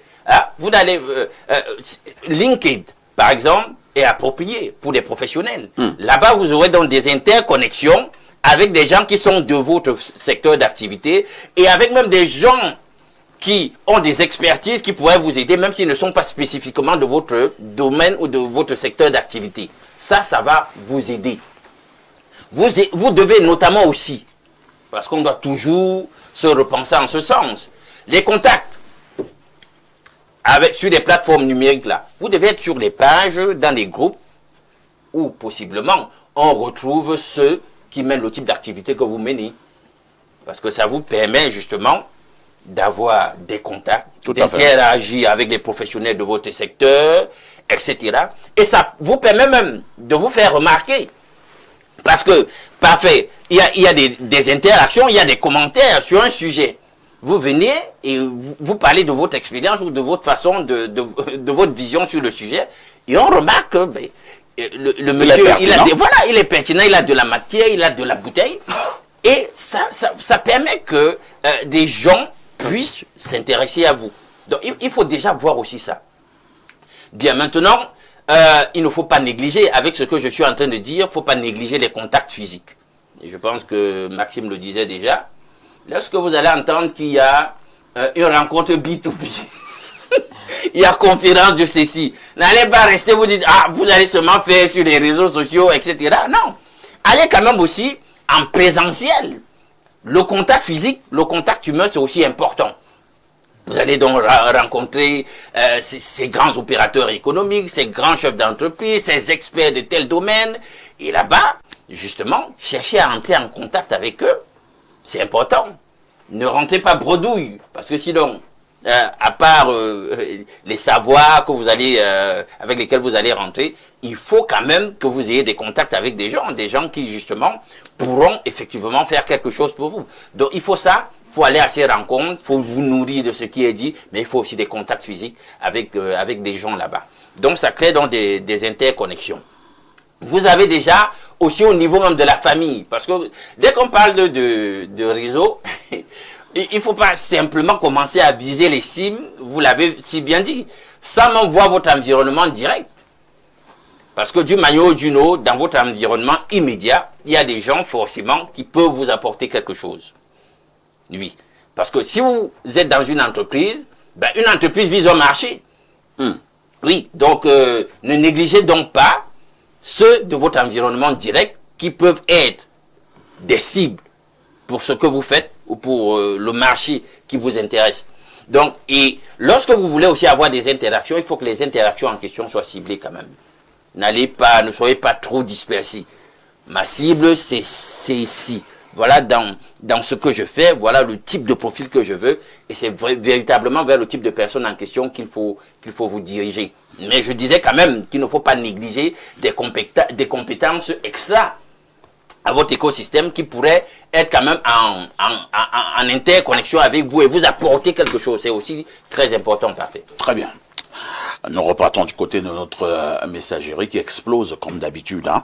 Les gens insistent encore à coller un mot sur la dénonciation. De manière exceptionnelle, nous allons lire. Bonjour à toi parfait ici et à tout ton panel. Au sujet de la dénonciation, moi je pense qu'elle n'est pas bien formulée. Quand on s'en va prier Dieu, on ne cherche pas à être assis. Non, non. C'est une sorte de sacrifice. Et avec la... L'apologétique, s'il m'a dépassé, pas fait. Il faut montrer à Dieu qu'on se soumet, on se sacrifie. Il y a comme ça, laisse comme ça. Il y a toute une culture quand même de l'autoflagellation quand même chez les catholiques romains. Bon, il continue dans la même... Et avec l'affluence, il n'y aurait pas eu de place pour tout le monde avec des chaises. Une chaise prend l'espace de 2 personnes debout, et pour les personnes âgées, elles pouvaient juste rester à la maison et regarder le déroulement sur les différentes chaînes de télé. Pour moi, ces dénonciations auraient dû être que le pape n'était pas assez proche du bas peuple et qui s'est déplacé pour pouvoir prier avec lui. C'est Giovanni depuis Mimboman qui envoie cette contribution. Alors, cherchons les messages où l'on parle de la problématique inscrite à l'ordre du jour ce jour. Alors, je prends ce message. Le message est long, hein? Bonjour parfait, et à tout ton panel par rapport à la thématique du jour. Voici mon humble contribution. Concevoir un réseau puissant quand on part de zéro, c'est possible pour tous les entrepreneurs, surtout quand les moyens manquent au début. La première règle, donner avant de demander. Vous n'avez pas d'argent, mais vous avez du temps, des compétences, des infos. Proposez votre aide gratuitement sur un petit truc. Tenir la compta d'un jeune commerçant pendant 1 mois, aider un ami à faire un devis propre, conduire quelqu'un à un rendez-vous important. Les gens n'oublient jamais ceux qui les ont aidés quand ils galéraient. Deuxième clé, soyez visible là où votre futur réseau se trouve. Allez aux événements gratuits, aux ateliers de la chambre de commerce, aux conférences d'école, aux groupes WhatsApp et Facebook de votre secteur. Ne parlez pas que business, créez des vraies relations, demandez aux gens leur histoire, pas leur argent. Demandez aux gens leur histoire, pas leur argent. Troisième point, transformer un contact en 10. Chaque personne que vous rencontrez connaît 200 personnes. Si vous faites du bon travail pour une seule, elle parlera de vous. Soignez votre image, soyez ponctuel, répondez aux messages, livrez ce que vous promettez, même petit. La réputation est la monnaie de ceux qui partent de zéro. Enfin, utilisez le digital comme levier. Un profil LinkedIn propre, des posts où vous partagez ce que vous apprenez en comptabilité, des commentaires utiles sous les publications des autres. Vous devenez une ressource avant d'être des vendeurs. Un réseau puissant ne se mesure pas au nombre de contacts, mais au nombre de personnes prêtes à décrocher leur téléphone pour vous. Et ça se construit. Un service rendu à la fois avec de la constance et de la sincérité. Merci. C'est vrai que le message était long, mais il était pertinent. C'est vrai que certains avaient déjà développé certains aspects de ce que vous avez dit, mais c'est bien. Très belle contribution. Un autre message, bonjour Monsieur Parfait ici et à tous vos invités sur le plateau. Construire un réseau relationnel puissant en partant de zéro exige d'abord de devenir soi-même une valeur ajoutée, cultiver ses compétences, son intégrité et sa constance. Oser aller vers les autres avec authenticité, écoute et respect sans calcul immédiat. Donner avant de demander. Être utile avant d'être visible. Enfin, entretenir chaque lien avec soin, car un réseau solide ne se construit pas en nombre, mais en qualité et en confiance. Bonjour particulier à Monsieur Ibrahim. Sur le plateau, c'est Arnaud Njok, ingénieur des mines, depuis Bonamutongo à Douala. Bonjour. Vous connaissez Arnaud? Oui. D'accord. C'est votre ancien camarade? Un aîné même. Ah, un aîné. Ah, c'est ceux qui vous apprécient beaucoup, et Ibrahim. Alors, Ibrahim, j'ai un autre aspect. Avant de vous parler de cet aspect, il y a un 241 qui tombe là. Bonjour, Monsieur Parfait ici. Le maire savant de la modération. Bonne émission. Attends, toi tu es au Gabon, parce que le 241 c'est le Gabon. C'est tout ce que tu... Il faut laisser le maire Savon tranquille, vraiment. Moi, il n'aime pas quand on se moque des gens. Alors, un autre message ici. Bonjour, Parfait. Linguistiquement parlant, il est impossible de partir de zéro pour parvenir à quelque chose, car multiplier 0 par 1 million donne 0. Attends, Alain, non pas Alain, Ibrahim répond d'abord. Non, mais il n'est jamais parti de zéro, justement, c'est là la question. Parce qu'il faut partir. Il faut partir. Tu n'es pas parti, tu es resté. Si tu restes, alors là, même si tu es multiplié par 1 milliard, c'est zéro. Donc, alors, il faut, linguistiquement par là aussi, il faut partir. C'est ce qu'il faut retenir là-dedans. Alors, il continue en disant, vous avez parlé de lobbying. Ça nécessite des fonds. Même les réseaux dont on parle nécessitent d'être entretenus par des dîners d'affaires. En tout cas, il faut un minimum pour parvenir à quelque chose. C'est Baba depuis Yaoundé. Parlant de minimum, moi je ne vais pas répondre. Je pense que ce soit Alain Douk ou bien Ibrahim, certains l'ont dit tout à l'heure, même quand vous n'avez rien du tout, vous avez peut-être de la compétence, vous avez de la politesse, vous avez de la disponibilité. Allez-y Ibrahim. Ce que je dis il y a plusieurs mois de cela, c'est que la première étape pour recevoir, c'est d'avoir. Voilà. La première étape pour recevoir, c'est d'avoir, parce qu'on donnera à celui qui a. Mais à celui qui n'a pas, on notera même ce qu'il a. Et ça, c'est pas moi qui ai dit, c'est Jésus qui a dit ça. Donc même si le patron du pape a dit ça, il faut comprendre que ça, c'est vrai. Alors, parfait ici, la première fondation, quand on parle des 3 fondations pour un véritable réseau, on intègre d'abord la valeur de la personne. Est-ce que tu as quelque chose que tu apportes? Est-ce que tu es un homme important? Est-ce que tu as un truc? Je pense que même quand quelqu'un vient se présenter, lorsque vous détectez que le type, s'il y a quelque chose, il commence à être intéressant pour vous. Et la valeur d'un homme est ce qui doit être augmenté chez chaque entrepreneur qui veut grandir. Il y a plusieurs entrepreneurs qui veulent le réseau, mais eux-mêmes, ils doivent se poser la question, est-ce que je suis vraiment recommandable? Est-ce que moi, je tiens souvent ma parole quand je la donne? Est-ce que je fais ce que j'ai dit que j'allais faire? Est-ce que je respecte le temps des gens? C'est des petites questions qui sont basiques sur lesquelles il faut pouvoir apporter une réponse significative. On n'a pas besoin d'avoir à la base beaucoup d'argent pour pouvoir entretenir un réseau. On a surtout besoin d'être utile à ce réseau-là. Parce qu'en réalité, parfait ici, oui, un réseau dans lequel tu n'es pas un acteur stratégique n'est pas un réseau. Le réseau ne se réveille pour toi que lorsque tu es un acteur stratégique de ce réseau-là. Tu sers à quelque chose à ce réseau-là. Si tu n'es pas utile, eh ben écoute, tu ne nous sers à rien du tout. Et on l'a déjà dit ici, on l'a materné, vraiment donné d'abord avant de recevoir, sauf que on a la mentalité que vraiment on m'exploite. Il faut d'abord donner. Quand on veut établir le réseau, on commence par être généreux. La générosité aide à monter. Donc, quelqu'un a toujours quelque chose à donner. Il a une expertise à donner, il a une aide à donner, mais ce qu'il ne veut pas comprendre, c'est qu'il faut d'abord la donner gratuitement. Afin de démontrer sa place, de se créer une place, de se dire, ok, on a besoin de ce petit pour faire quelque chose là. Le petit là, c'est lui qui nous fait souvent ceci, il sait faire ceci. Et quand vous voulez partir, on dit vraiment, mais tu pars où? Il dit vraiment, j'ai mon loyer à payer. Il dit, bon c'est bon, on va te donner les choses pour payer le loyer. Viens continuer à faire ce que tu étais en train de faire. Donc, si vous pensez que vous êtes utile, si vous pensez que vous savez faire quelque chose, si vous pensez que vous pouvez aider à faire quelque chose, alors vous avez le droit d'être dans un réseau. Sinon, prenez la route des champs. Merci. Quelque chose m'a intéressé dans le discours d'Ibrahim tout à l'heure. Je vais passer la parole à Essomba, mais je raconte d'abord une expérience personnelle.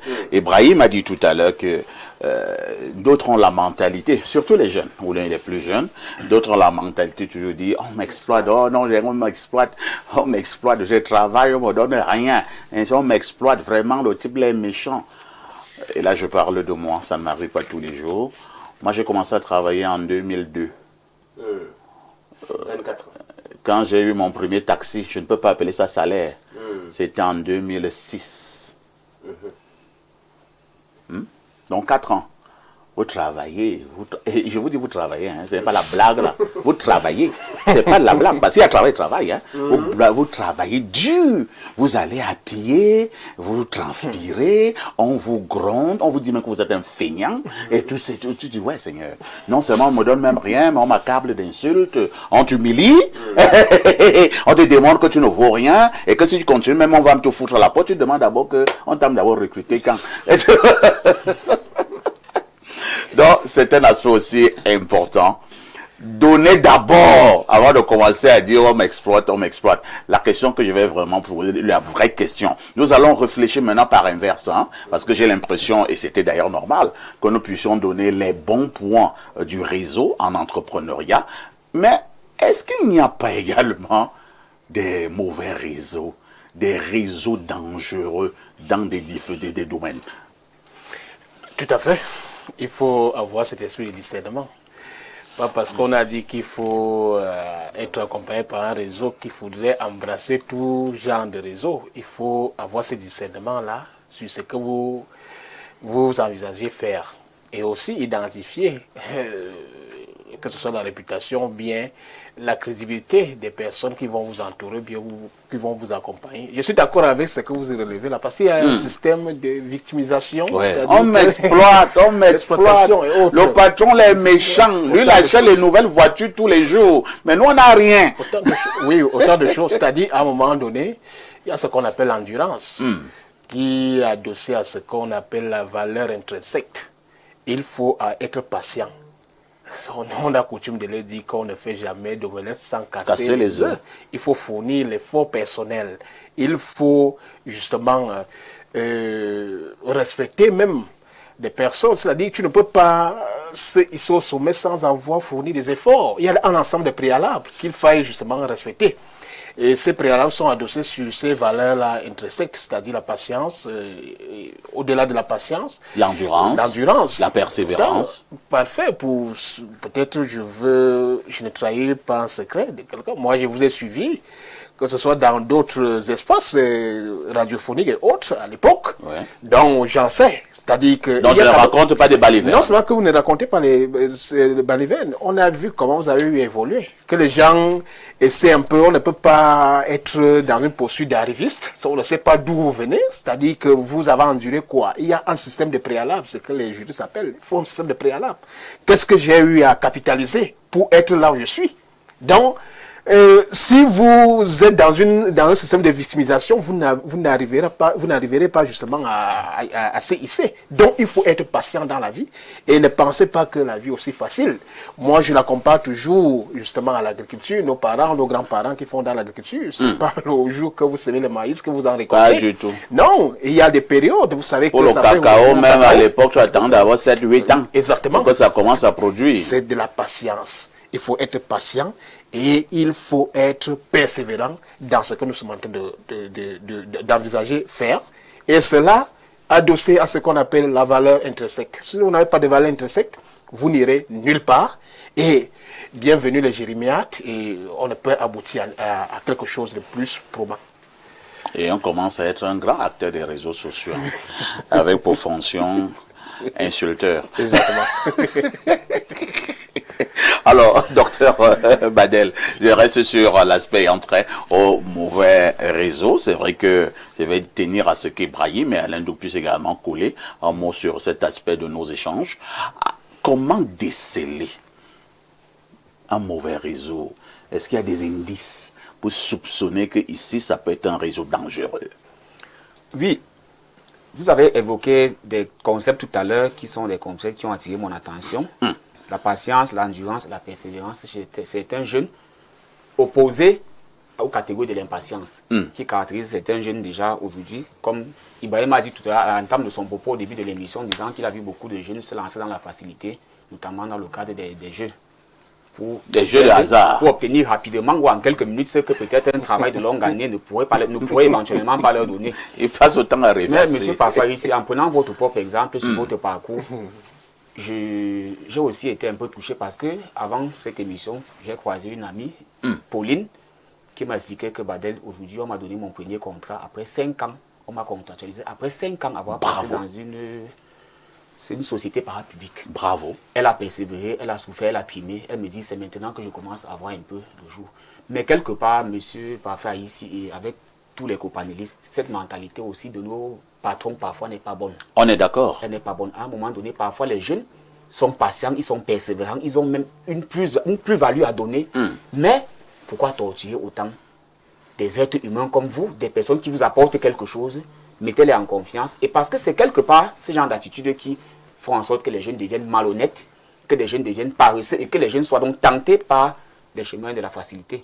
Parce que lorsque quelqu'un va estimer qu'il s'est battu pendant 5 ans, 10 ans, il n'a pas obtenu ce qu'il mériterait avoir, je parle au conditionnel, je pense qu'à un moment donné, s'il n'a pas le cœur pour supporter, s'il n'est pas adossé sur une foi solide, il peut facilement sombrer dans la facilité. Maintenant, pour détecter les mauvais réseaux tels que vous avez posé la question, il faut avoir le discernement. Il faut avoir le discernement. Il faut tenir sur ses convictions et il faut savoir où on va.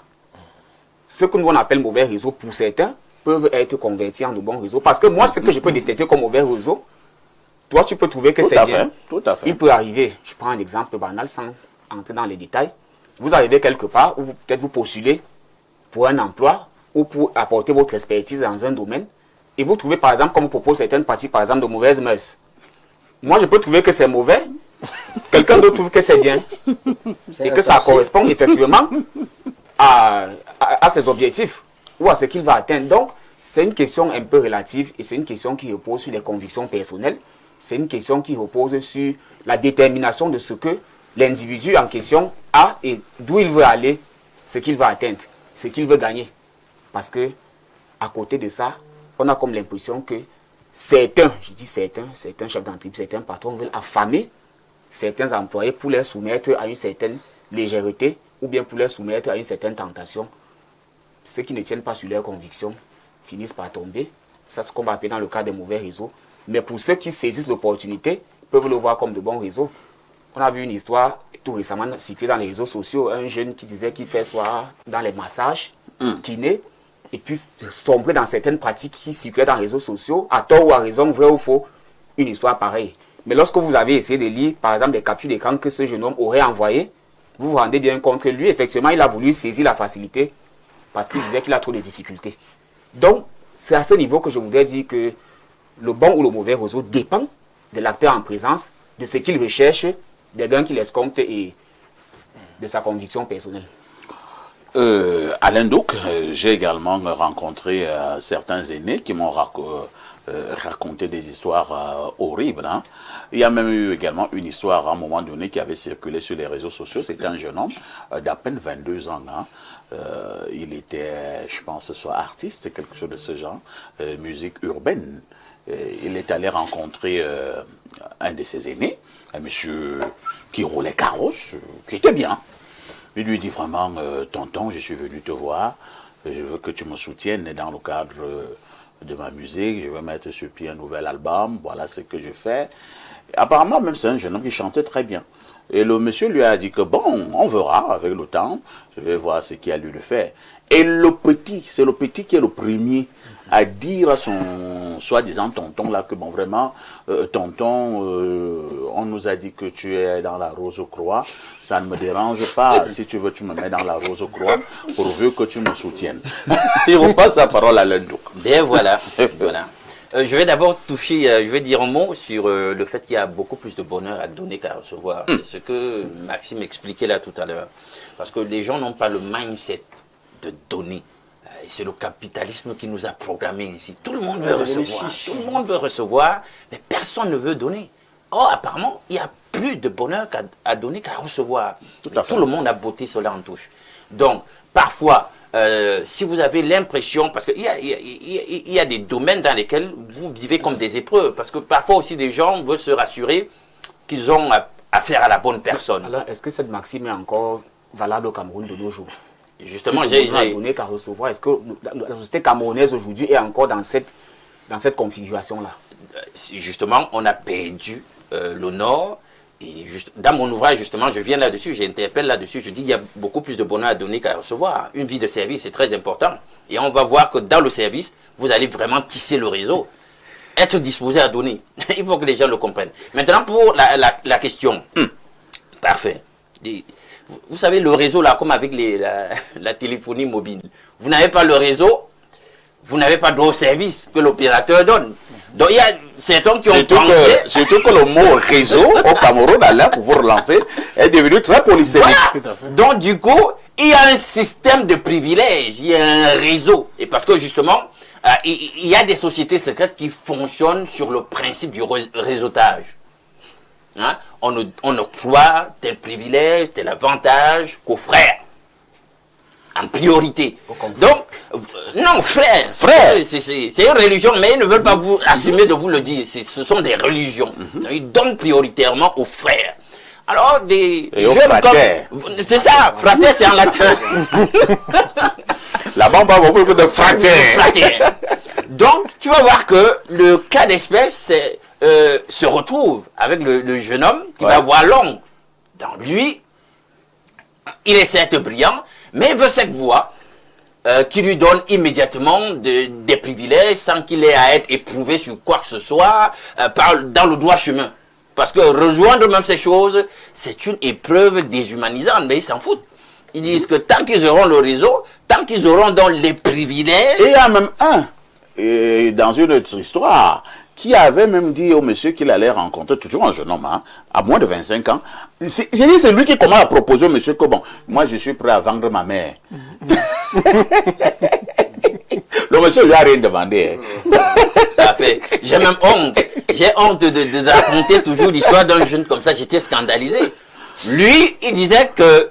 Il le dit, hein. Il le dit comme ça que vraiment, pour percer, s'il trouve un réseau, quelqu'un lui dit que non, il fait de lui quelqu'un... et qui le sodomise, j'étais dépassé. J'ai regardé le jeune homme, il n'a même pas passé le cap de 25 ans, mais il raisonne déjà comme ça. J'ai compris que dans notre jeunesse, ça, vraiment, si on en a beaucoup comme ça, c'est foutu. Tout simplement parce que tu veux briller.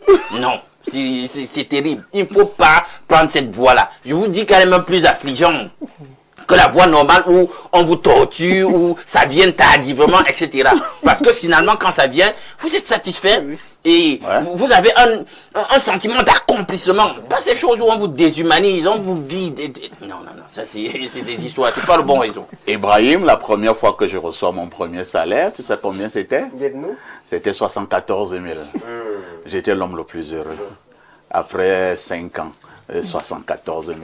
J'ai fêté, hein, et j'ai changé un peu de démarche. Ah oui, l'argent fait changer de démarche. Hein.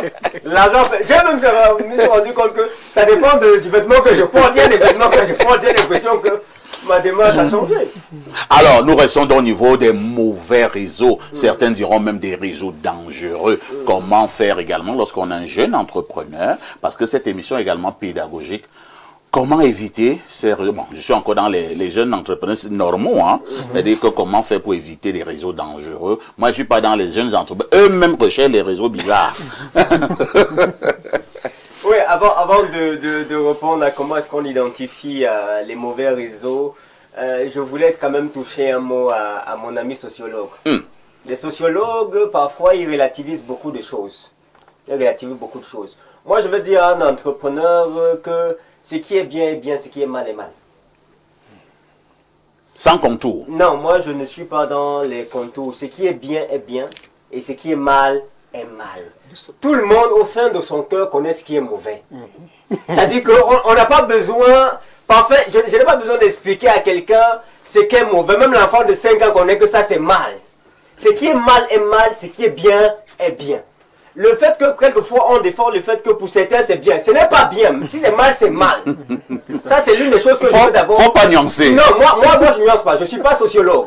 Je sais que les sociologues ils stabilisent, ils équilibrent. Ils arrondissent les bords. Ils harmonisent. Moi je n'harmonise pas. Ce qui est bien et ce qui est mal est mal. Le fait qu'on commence à accepter que ce qui est mal peut devenir bien, fait en sorte que la société commence à devenir trop mauvaise.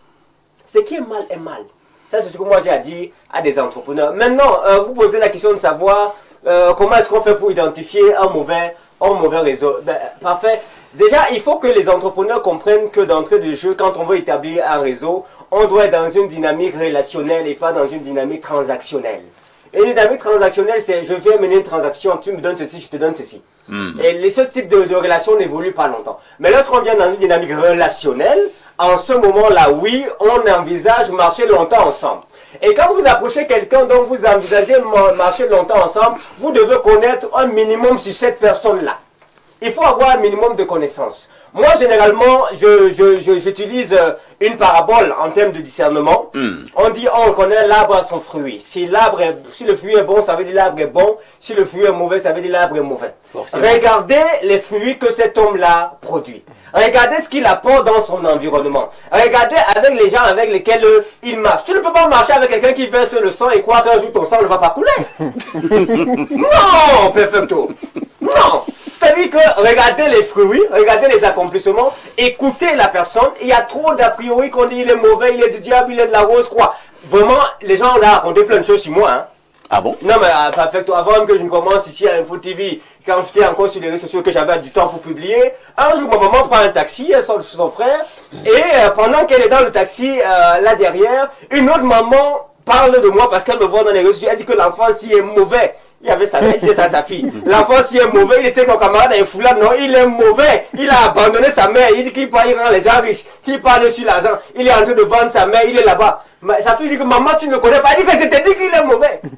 Quand ma mère regarde de quel enfant il s'agit, elle regarde son propre fils avec le de la maison. Non, la dame ne me connaît pas. Il a vendu sa maman. Il a vendu ma mère, je l'ai abandonnée, elle souffre là-bas, je n'en prends pas soin, etc. Donc les gens racontent tellement de choses sur tellement de personnes qu'à un moment, il faut que vous-même vous y allez.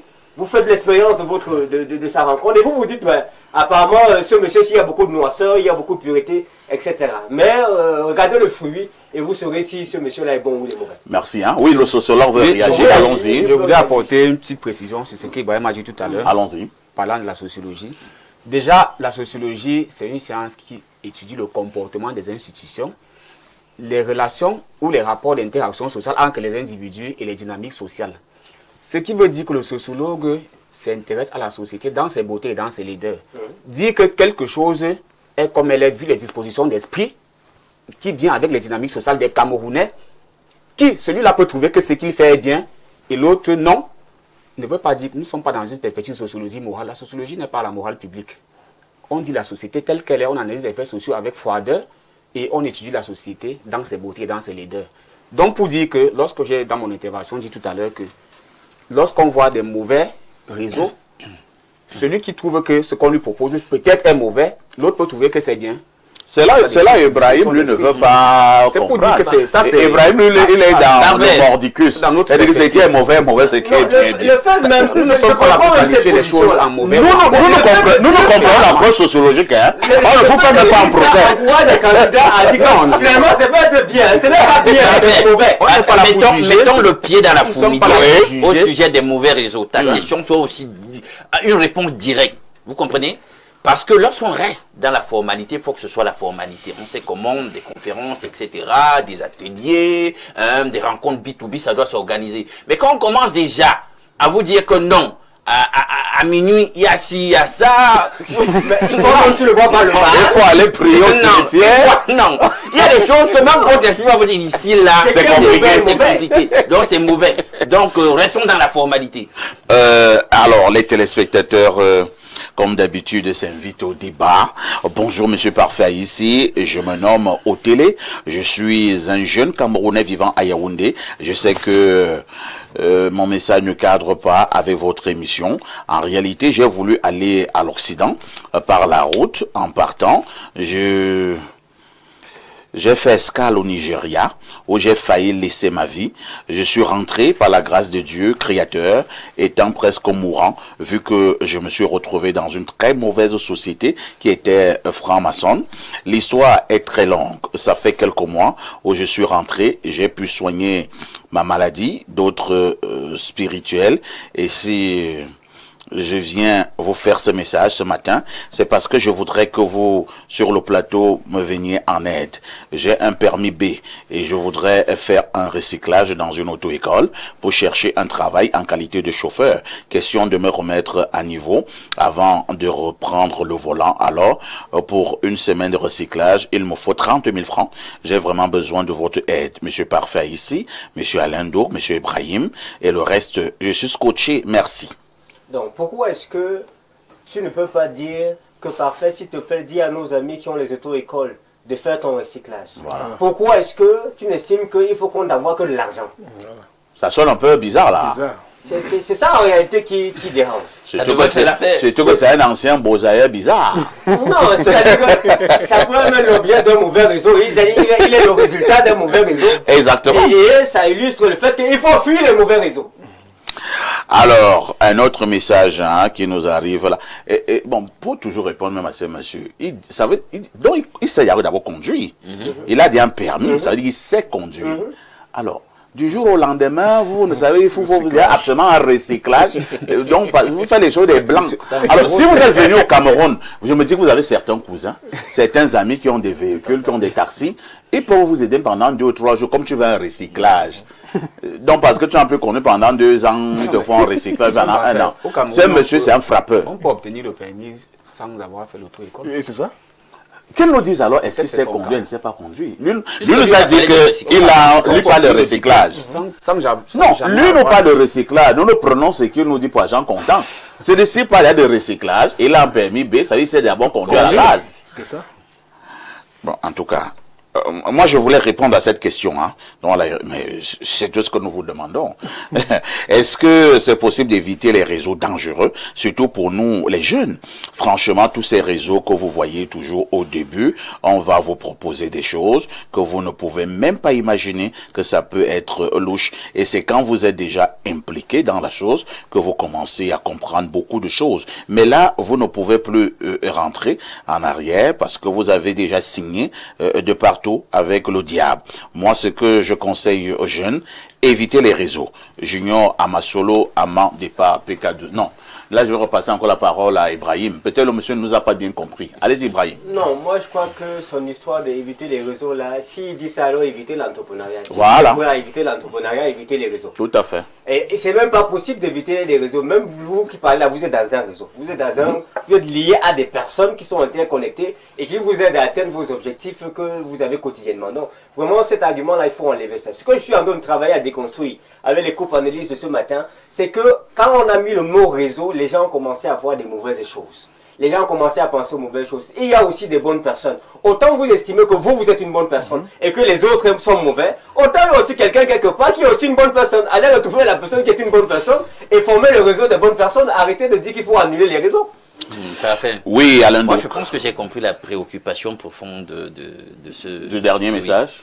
Vous savez, il y a des gens ici qui ont instrumentalisé l'entrepreneuriat, puis ils ont mêlé un peu de discipline spirituelle, des affaires religieuses, pour vous dire qu'il y a un secret particulier là, pour vous donner effectivement, avec tout le savoir savant sur l'entrepreneuriat, pour vous donner de prospérer. C'est toujours comme ça, il y a toujours un glissement là qui se produit quelque part.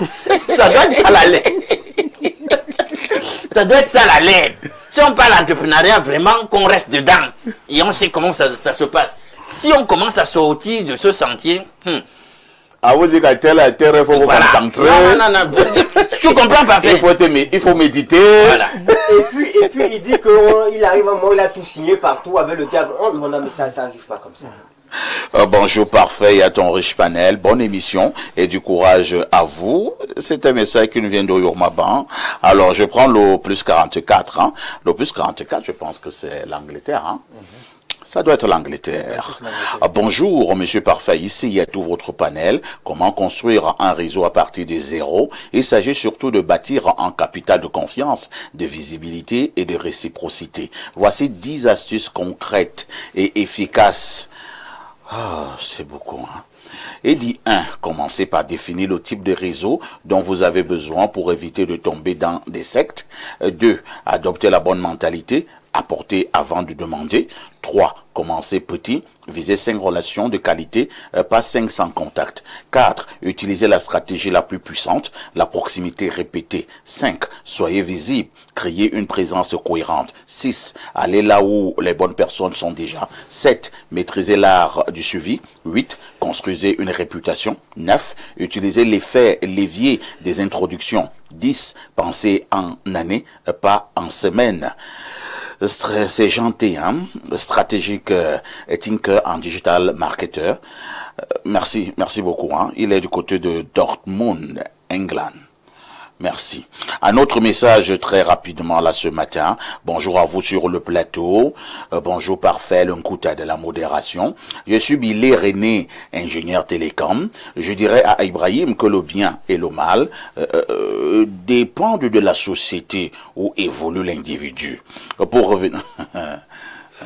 ce sont les langages qu'Ibrahim n'aime pas. De cette manière de vouloir nuancer là. Il est libre de son opinion. Moi, je vous ai dit ce que j'avais à vous dire. Parce qu'on sait que même en termes de transcivilisation, il y a quand même une morale commune. C'est la théorie ici qui fait que les gens acceptent de mauvaises choses.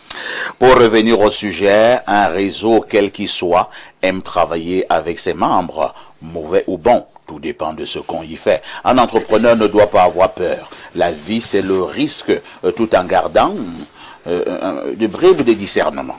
Je vous remercie. Les entrepreneurs... Un entrepreneur ne doit pas avoir peur. Non, il faut arrêter ça. Ce n'est pas le genre, ce n'est pas la banque, il ne faut pas avoir peur. Oui, il faut... Non. Quand quelque chose est mauvais, c'est mauvais. On va repasser la parole à notre ami ce matin, Pierre Essomba. Pierre Essomba, nous acheminons vers la fin de ce programme. Quelques conseils à donner aux entrepreneurs qui sont justement en train d'aller de zéro, sont en train de partir de zéro pour arriver, entre guillemets, au firmament. Qu'est-ce que vous leur dites ce matin? Je peux résumer en quelques valeurs. La vision, la crédibilité, la patience, le discernement. Et je m'arrête au niveau du discernement par rapport à la question précédente que vous avez eu à poser, qui est tout à fait pertinente. Comment savoir identifier les indices? Les indices. Cette identification est complexe, parce que tu n'as pas les discernements, puisque le mauvais réseau est aussi adossé à ce que vous appelez la mondialisation aujourd'hui, qui nous impose un certain nombre de choses. Et vous voyez que les gens essayent de s'arrimer à cette mondialisation négative, que je dis que c'est négatif. C'est-à-dire, il y a une transposition des contre-valeurs où on fait la promotion et on érige cette contre-valeur-là en fonction, c'est-à-dire que si tu veux avoir une ascension professionnelle ou bien tu veux atteindre tel but, on te conditionne par rapport à cela.